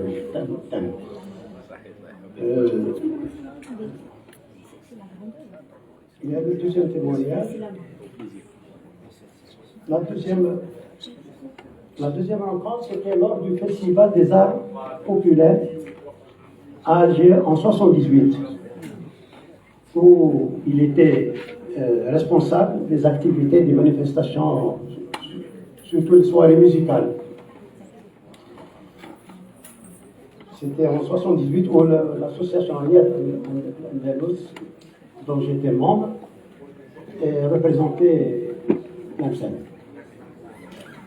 Bon, les questions sur les enregistrements qu'avait effectués, qui ont été effectués au niveau de l'INA, surtout de Atkindel. Bon, il se trouve qu'ils sont toujours à l'Institut national supérieur, mais intouchables. Alors, heureusement que mon Sijilul avait fait des copies. Et dans l'une des copies nous a été dédiée à l'inspection académique au temps de Omar Betagri, et dont j'ai fait une copie sur le Housi. Il y a bien sûr d'autres copies sur le Housi, inédites, mais quand on a fondé l'association, la fondation Atkindali, on s'est rapproché de l'Institut national supérieur pour savoir si on peut avoir des copies. La directrice qui s'occupait nous a dit qu'il n'en est pas question. Les archives, on est... Merci beaucoup. Je pense qu'on peut. Est-ce qu'on prend 2 ou 3 questions et puis... Oui. Rapidement, je peux. Merci pour tout ça. Ça nous a plongé dans l'ancienne époque où la culture était un passage obligé, selon le principe éducatif qui malheureusement est en voie de disparaître. J'aimerais savoir, vous n'avez pas cité, je sais pertinemment que Mozart a été influencé par la musique classique arabe. D'ailleurs, il fut empoisonné parce qu'il ne voulait pas. Il était trop attaché à la musique orientale. Même il n'a pas été payé lors d'un concert de musique qu'il avait donné dans la cour du roi. Et puis, ça n'a pas été payé, donc sa mère est morte, parce qu'il a composé le départ des pèlerins. Merci. Merci. Alors, c'est. Alors, ça va être peut-être. Alors, j'en prends encore une. Encore une question. Oui, après, oui, on est là encore.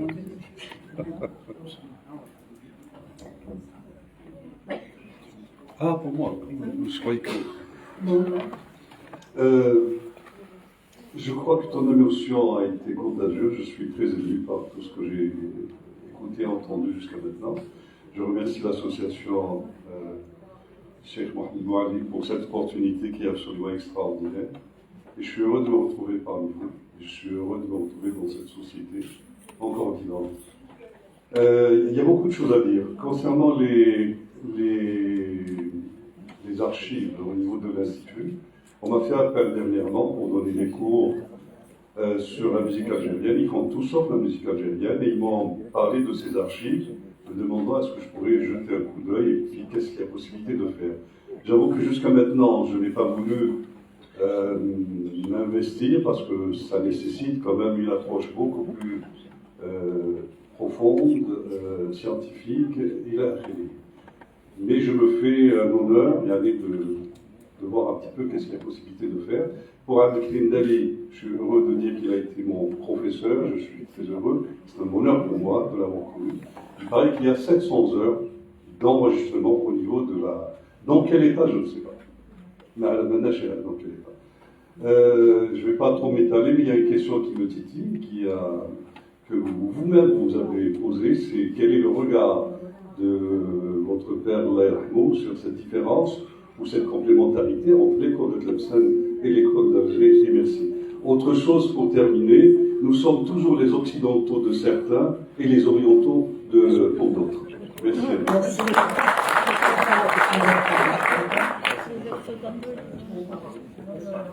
Alors on se situe où?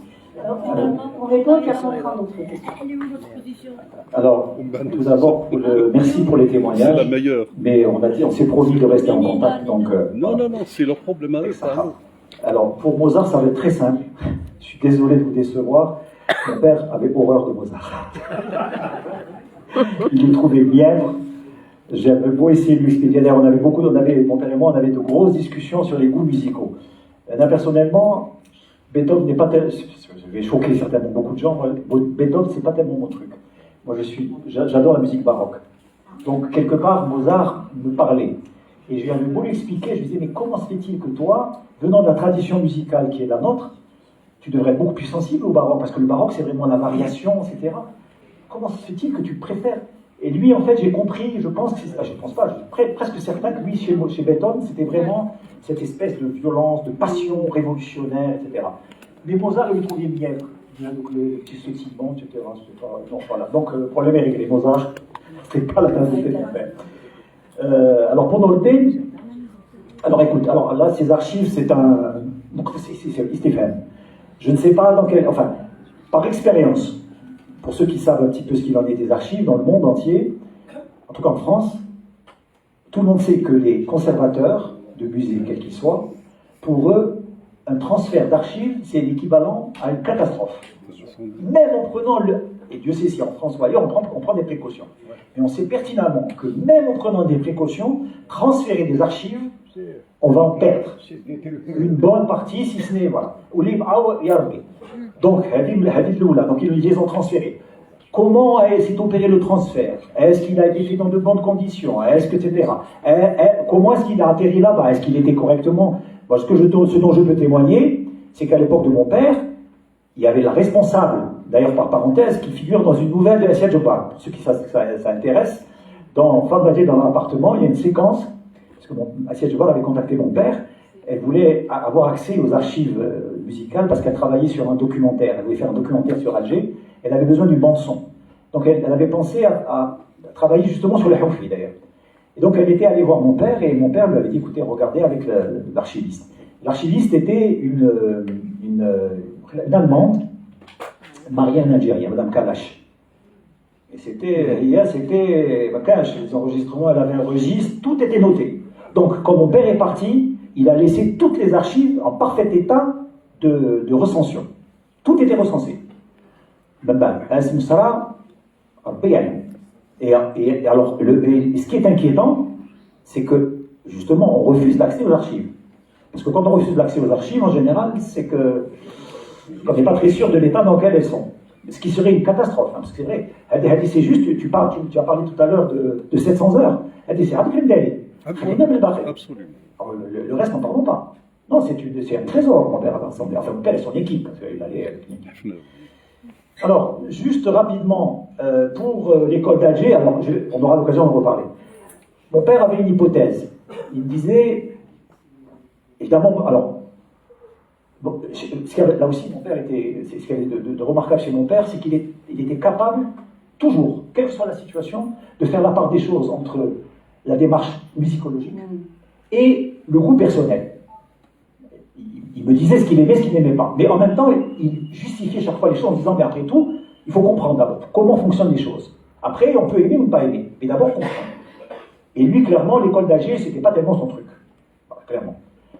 Pourquoi? Parce que pour lui, les qualités qu'avait développées Alger, il reconnaissait ces qualités. Il disait, voilà, les belles voix, la qualité de la voix de l'école d'Alger. C'est pas du tout la même esthétique que celle de Tlemcen, qui elle est une esthétique du collectif, dans lequel l'art c'est la rigueur dans le collectif. Et cette espèce de bel canton, les voix ornées, travaillées, etc., les glissando, tout ça, lui n'appréciait pas. Par exemple, ce qu'il aimait, la qualité énorme qu'il reconnaissait à Cheikh Rabi, moi c'est justement cette rigueur. Il disait, il me mimait l'orchestre. Il me disait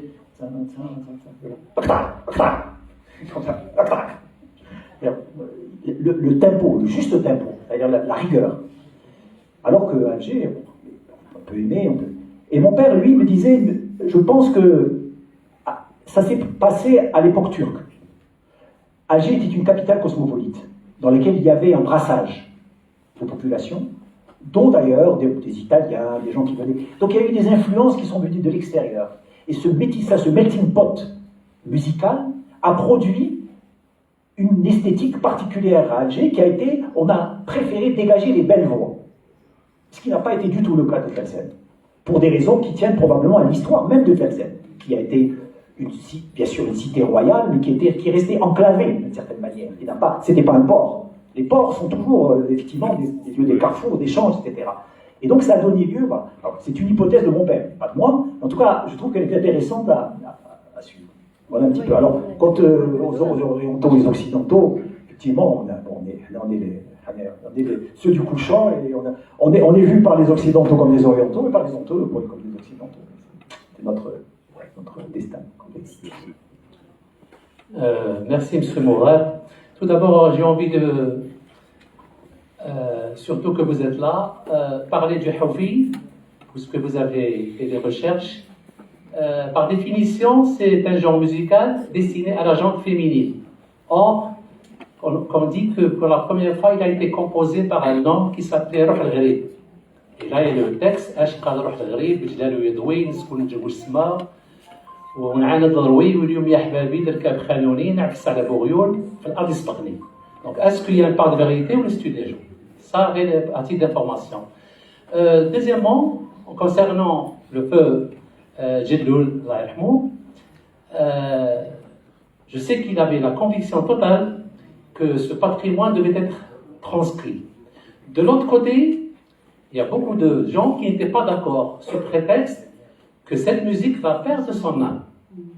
Voilà. Et dans toutes les musiques du monde, la transcription, elle est, si on va noter correctement, donc tout s'écrit.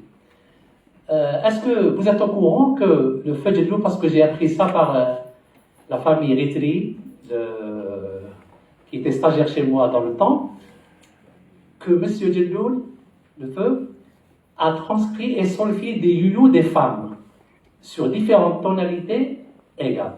Et voilà, je termine ça. Merci. Est-ce que tu veux... Salam alaikum. Moi, j'attends avec impatience que vous nous proposiez, en tant que fils, un portrait de votre père, qui est le produit d'une époque. Il est le produit de, comment dirais-je, du gâchis de la culture algérienne pendant ces 60 dernières années. Il est exactement le produit, il a fait tellement de choses et il aurait pu faire encore des choses extraordinaires. Il est parmi cette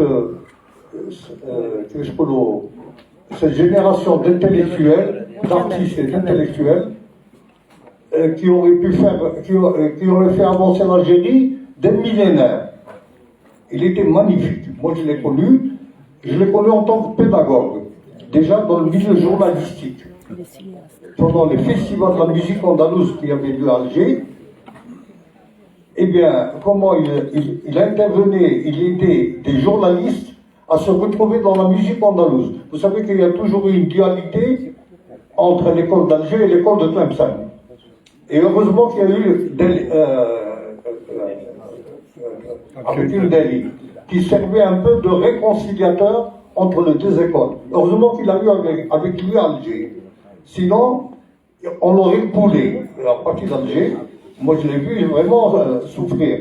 Vous avez parlé de Talib Ibrahimi, vous avez parlé de Ben Yahya, mais vous savez, vous avez, si on devait rentrer dans cette histoire, vous avez raconté l'histoire de l'Algérie. Les drames de la culture algérienne. Il est le produit de cette... vous allez avoir un travail extraordinaire, un bonhomme qui est un miracle dans la culture algérienne. Et surtout, je vous dirais, en tant que pédagogue, il a sauvé. Il disait que la culture algérienne et la musique algérienne, l'Algérie, c'est un continent, c'est pas un pays. Bien sûr. Il y a trop, c'est un continent, c'est l'Afrique, c'est l'Europe, c'est tout. Il le savait. Et moi je dis que vous avez, là vous touchez, là je suis vraiment très heureux de vous avoir entendu en tant que fils. J'attends avec impatience le travail que vous allez faire. Merci beaucoup. Je vous rappelle, avant de donner la parole à M. Younes, que Mohamed Younes a commencé son intervention en posant la première question: quel est le sens de l'hommage en fait? Et donc je lui donne la parole. Tout à fait. Alors, je vais peut-être répondre dans l'ordre. S'agissant du Hawfi, bon, alors là vraiment je pourrais en parler pendant des heures parce que c'est mon sujet. D'ailleurs, par parenthèse, pour ceux que là je suis actuellement sur un projet sur Bidjaya et j'ai découvert, en fait, je travaille sur la poésie actuellement, la poésie féminine à Bidjaya, qui est la ville sœur de Tlemcen. Et en travaillant sur la Bokala, je viens de découvrir, il y a peut-être des gens ici qui le savaient, qu'à Bidjaya, ils ont le Hawfi. Le Hawfi existe à Bidjaya.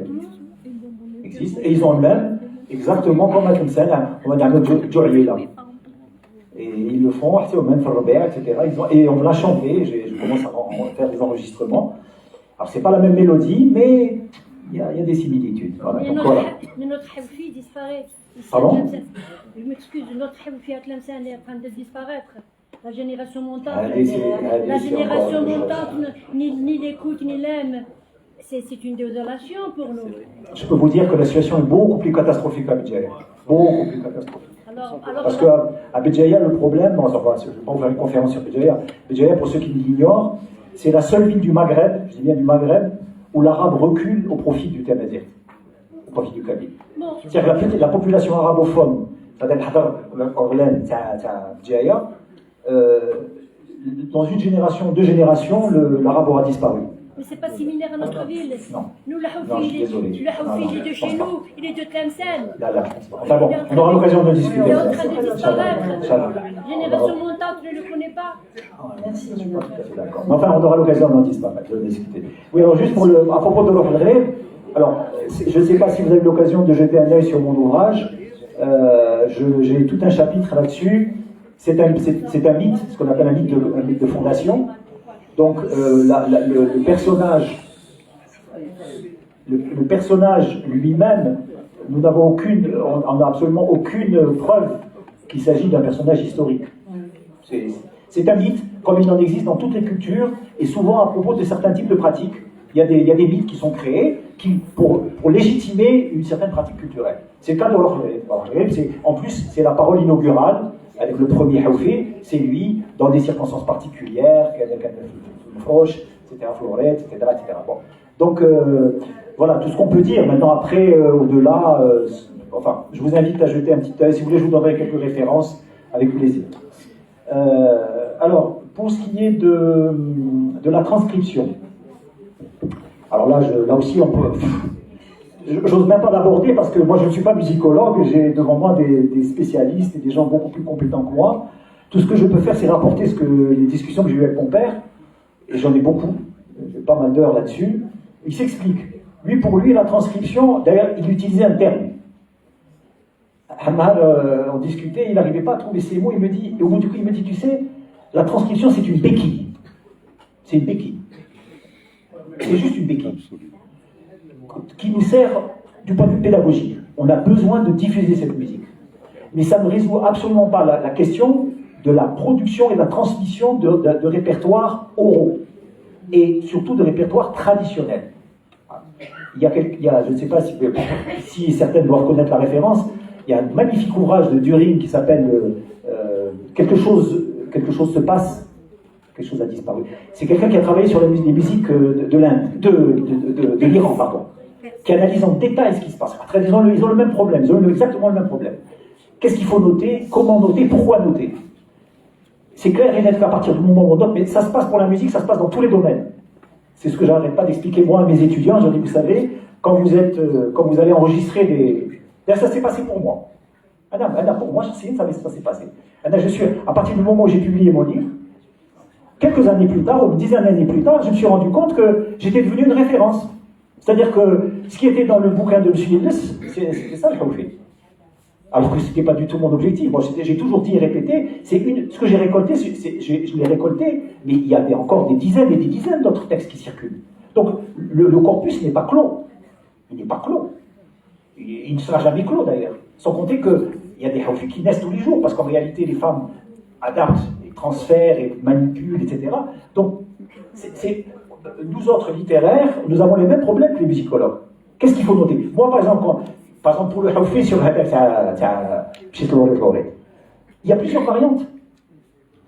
Quand il a fallu que je publie mon livre, laquelle des variantes j'allais garder? J'en ai choisi une parce que c'était celle qui me plaisait. J'ai noté les variantes en bas de page, bien sûr. J'ai dit, voilà, pour tel vers, voilà les autres des variantes. J'ai pris les précautions scientifiques basiques de n'importe quel scientifique. C'est-à-dire, je dis que le matériau dont j'ai disposé, je le donne. Mais j'étais obligé de choisir une version. Et cette version-là, si vous allez sur Internet, vous tapez l'Idriss, vous allez tomber sur la version que j'ai donnée moi. Donc, quelque part, j'ai contribué, moi, à figer une tradition. Hasla. Et c'est exactement le même problème pour les musicologues, c'est pareil. Donc, mon père était de ce côté-là, il était très clair, il disait, la tradition musicale, c'est une chose extrêmement complexe.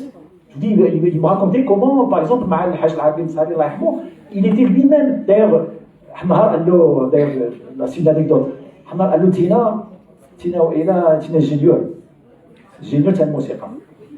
Et pendant longtemps,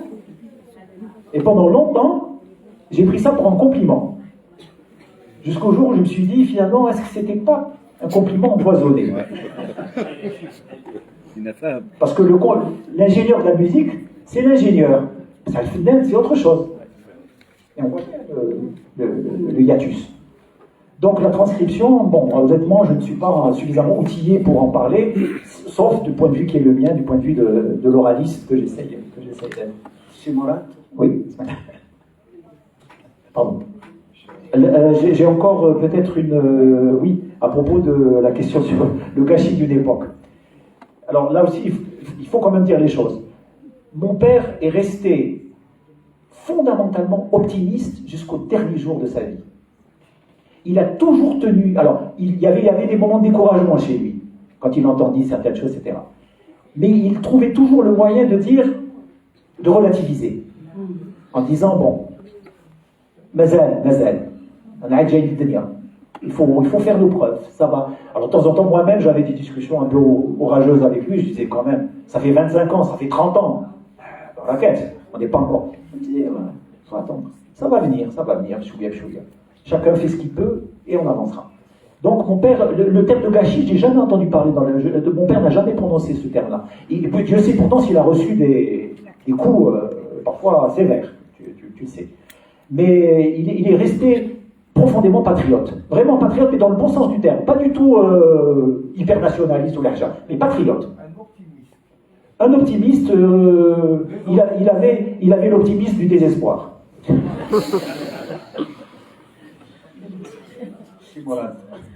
Oui, on va prendre juste une ou deux questions. Et puis...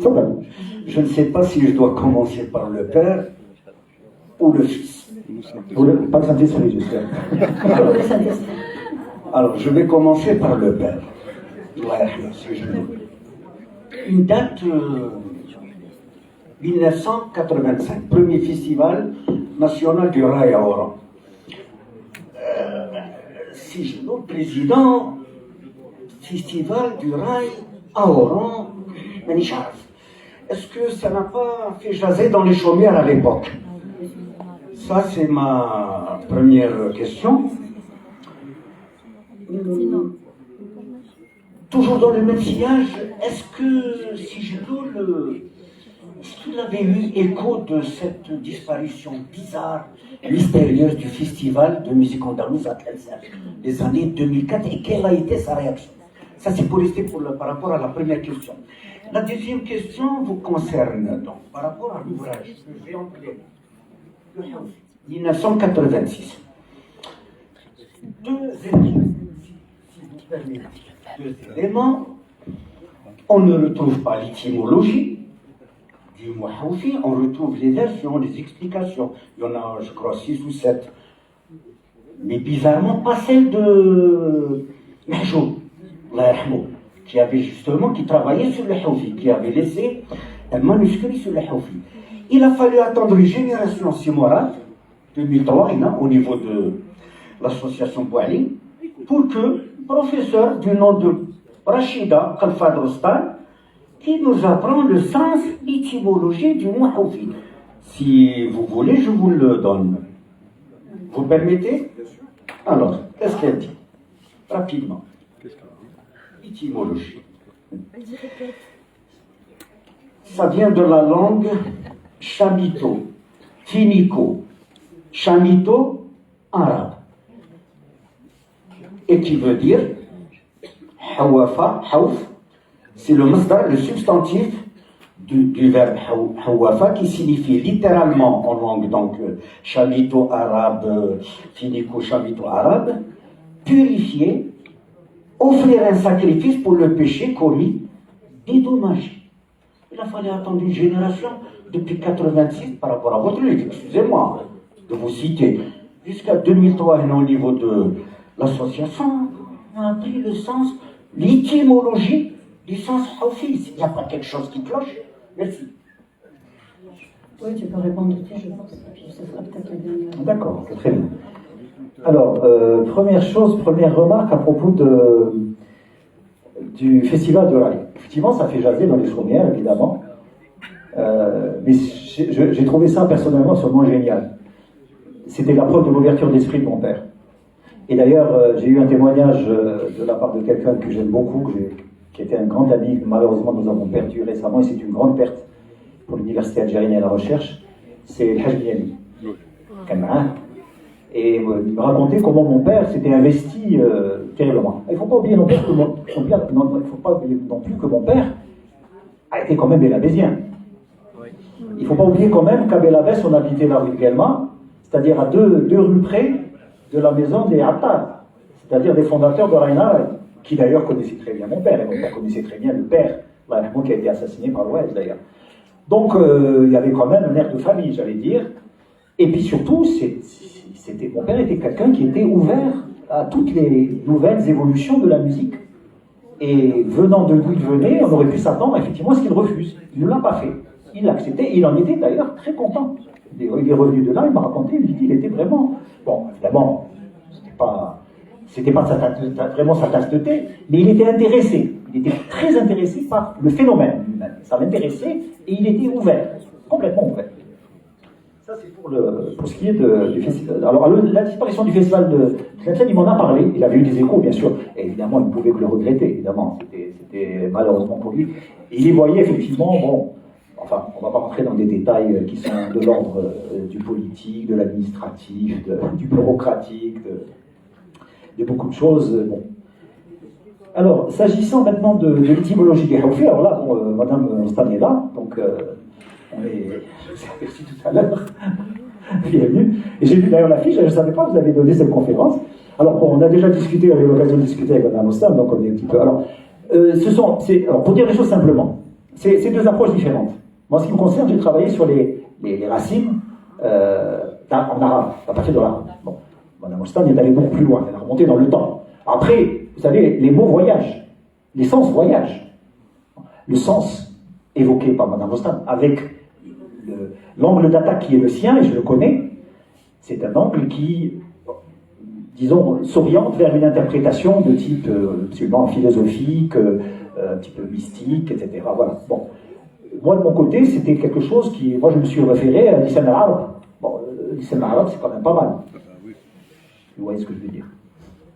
Donc, je ne pouvais pas remonter au-delà de l'islam arabe en arabe. Après, évidemment, on peut suivre des pistes très, très lointaines. Voilà.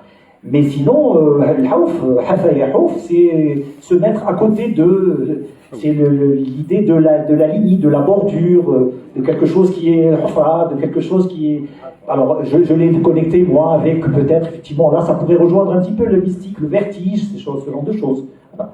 Donc, mais ceci étant, je n'ai pas du tout... Alors là, vous voyez, je reviens à ce que je disais tout à l'heure, Monsieur Illes n'est pas le Houfi, hein. Je suis désolé, même si j'ai commis quelque chose, je ne suis pas responsable de l'évolution du Houfi, ni de l'histoire du Houfi, qui est une histoire bien plus complexe qu'on imagine, puisque en réalité, enfin pour ceux qui connaissent un petit peu mes modestes travaux, le Houfi n'est qu'un genre, qu'une variété d'un répertoire qui est beaucoup plus vaste, qui va qui va des rives de l'Atlantique pratiquement à l'ouest de la Libye, aujourd'hui. Vous avez les mêmes textes. Par exemple, très récemment, je suis tombé sur grâce à une de mes étudiantes, d'ailleurs, libyenne, un jour on discutait, elle me dit, la Boukhara, parce que vous savez qu'entre la Boukhara et le Houfi, il y a beaucoup de similitudes, il y a même des textes identiques qu'ils ont à Alger, qui à Alger sont interprétés comme Boukhara, et que nous avons, nous, à Tlemcen, comme Houfi. Je ne sais pas si vous êtes au courant. Eh bien, elle me dit, à Tripoli,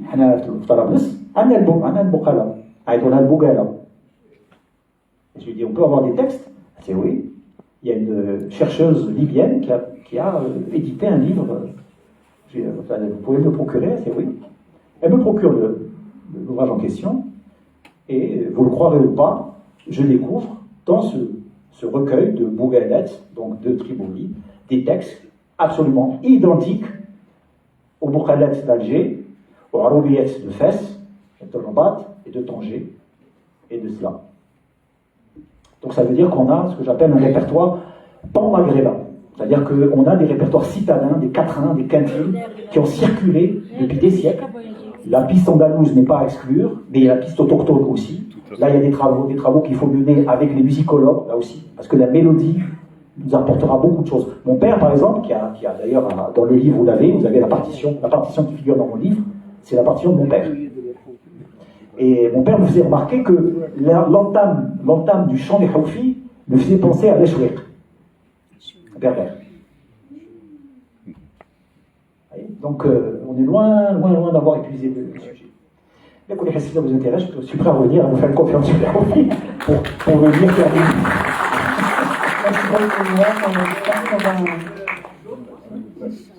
Alors, le fameux manuscrit de Sidi Mahjoub, j'en ai entendu parler, c'est comme le monstre du Loch Ness. Tout le monde m'en a parlé, mais je ne l'ai jamais vu entre les mains. S'il y a des gens qui sont prêts à m'en faire une copie, moi je suis preneur. Je n'en ai jamais eu entre les mains. Et j'en ai beaucoup entendu parler. Oui, en tout cas, merci beaucoup à l'association Wali d'avoir invité le professeur Illes. Merci beaucoup à Morel de nous avoir promené à travers ce parcours biographique. Et je voudrais juste finir en disant qu'au-delà en fait, de l'évocation d'un homme, au-delà d'un parcours biographique, on a surtout on a eu une idée de l'environnement de cette génération, qui était une génération combattante, qui a laissé des choses, qui a insisté sur la transmission, mais on ne va pas adopter un ton, comment dirais-je, on ne va pas pleurer sur le passé. On va dire, le passé a été vécu, le passé a laissé des choses, maintenant qu'est-ce qu'on peut en faire? Qu'est-ce qu'on doit en faire? Qu'est-ce qu'on doit continuer à en faire? Je crois que ce problème de transmission, moi j'aurais souhaité qu'il y ait plus de jeunes dans la salle, parce que nous restons quand même passéistes. Nous pleurons un petit peu sur le paradis perdu, les choses qui se faisaient bien, même elles se font plus bien, elles se font mal, etc. Je crois qu'il faut éviter ce pessimisme qui est finalement stérile et se poser la question, dans un parcours biographique comme celui-ci, Et il y en a beaucoup, dans tous les domaines de la culture. Dans un parcours biographique comme celui-ci, qu'est-ce qu'on peut retenir comme valeurs fondamentales à partir desquelles nous pouvons aider nos jeunes à se reconstruire leur culture, et à la repenser par rapport aux questionnements qui se posent actuellement, en conjonction avec tout ce qui les entoure, etc. Je crois que, enfin, personnellement, j'étais sûre que Mourad irait dans ce sens. C'est le sens des travaux que nous faisons, avec Dieu, pareil. Hein, et on se dit, bon, ben, si on doit refaire vivre quelque chose, c'est pour que ça serve. C'est pour qu'on arrive à faire avancer les choses. Et non pas pour pleurer simplement sur le passé en disant oui, c'est vrai qu'il y avait des choses, mais il y a encore des choses, il faut peut-être les... Merci beaucoup à l'association. C'est plutôt l'association qui devrait vous remercier, à vous deux, et notamment notre invité, Mourad Ildes. Avant de clore cette soirée, j'ai une petite surprise. Je vais la suspendre déjà. Je demande à Madame Boualia de nous faire Haoufi.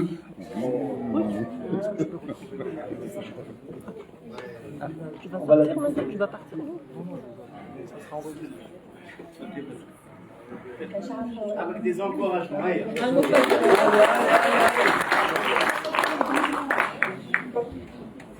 Je ne sais pas si j'ai vraiment la voix aujourd'hui, mais bon, je vais essayer quand même.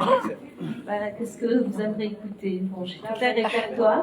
Je ne la connais pas par cœur. Par contre, bon, je ne sais pas si vous voulez Petit Florette ou la Sagan Alia ou la Sidi Boubien. Je ne sais pas qu'est-ce que vous êtes. C'est sûr que ça ne va pas être long, juste pour être là. Juste pour être là. Qu'est-ce que vous aimeriez écouter, monsieur Illes? À vous l'honneur, puisque. J'ai votre livre d'ailleurs que j'ai ramené pour que vous me le dédicaciez, s'il vous plaît. Je ne sais pas, est-ce que vous avez une tahouifa particulière? Est-ce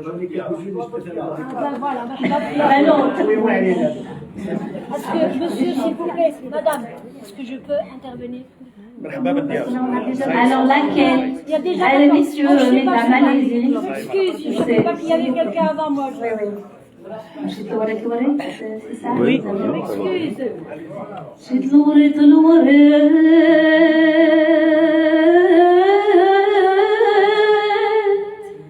ومشيت ننظر فيه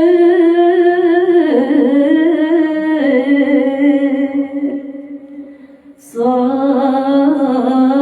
الكراكب بالحجر والمياه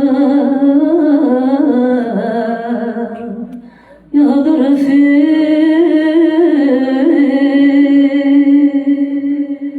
صوت ربعة من شباب يعارك صواب فيه لولا يقمع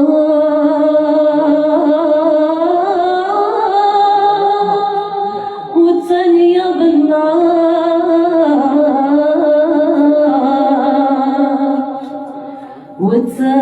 والثالثة يلغو شعلت فيه قلي بنا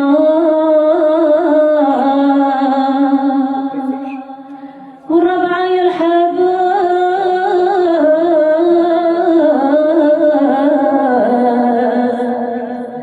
كي يا بلا مسمار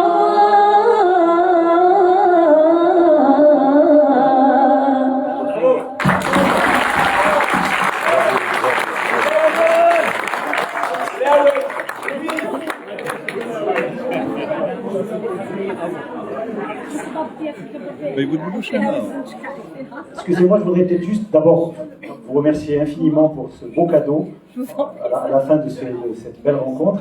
Et peut-être juste pour rappeler peut-être une chose pour ceux qui ne savent pas, c'est que à l'occasion de Tlemcen, capitale de la culture islamique, le ministère de la Culture m'avait demandé de superviser la réalisation d'un documentaire sur les Houthis.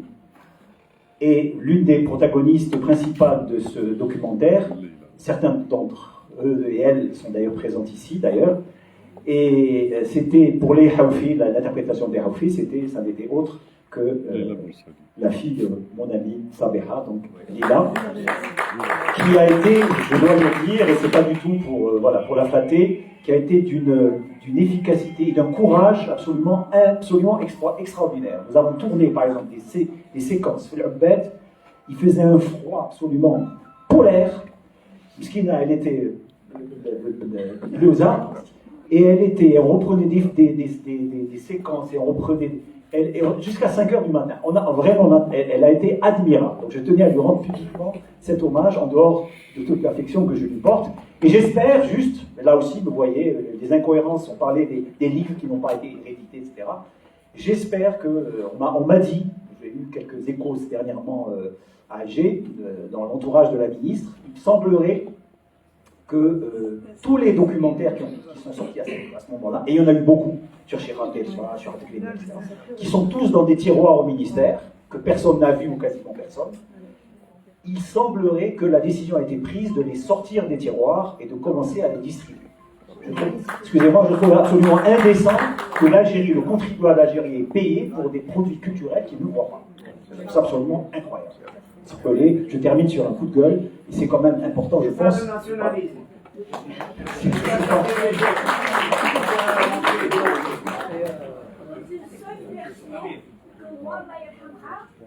حوفت على الجنون ولدي مشى على الصفر والشمس ليلاتو بالله ياسكو السمح كونوا ضلالاتو وبالله يعفي عنكنا يا بجوز السكرين شميعاتو وبالله يعفي عنكنا كونوا فراشاتو وضعف شويتي العزيز الحي ولاتو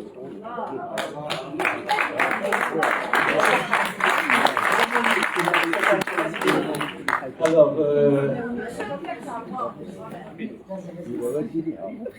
merci beaucoup. Merci d'avoir pris la parole. Je vous demanderai 5 petites minutes, pas plus.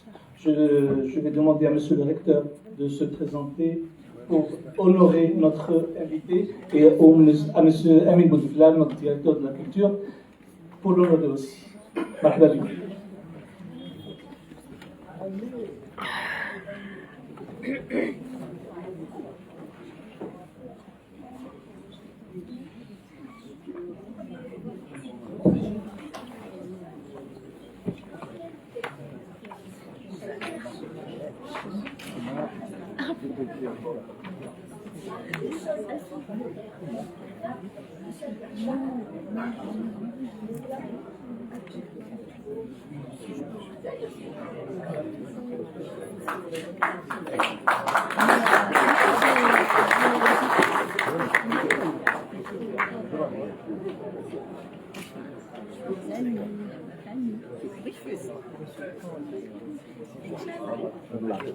Non, on dira rien.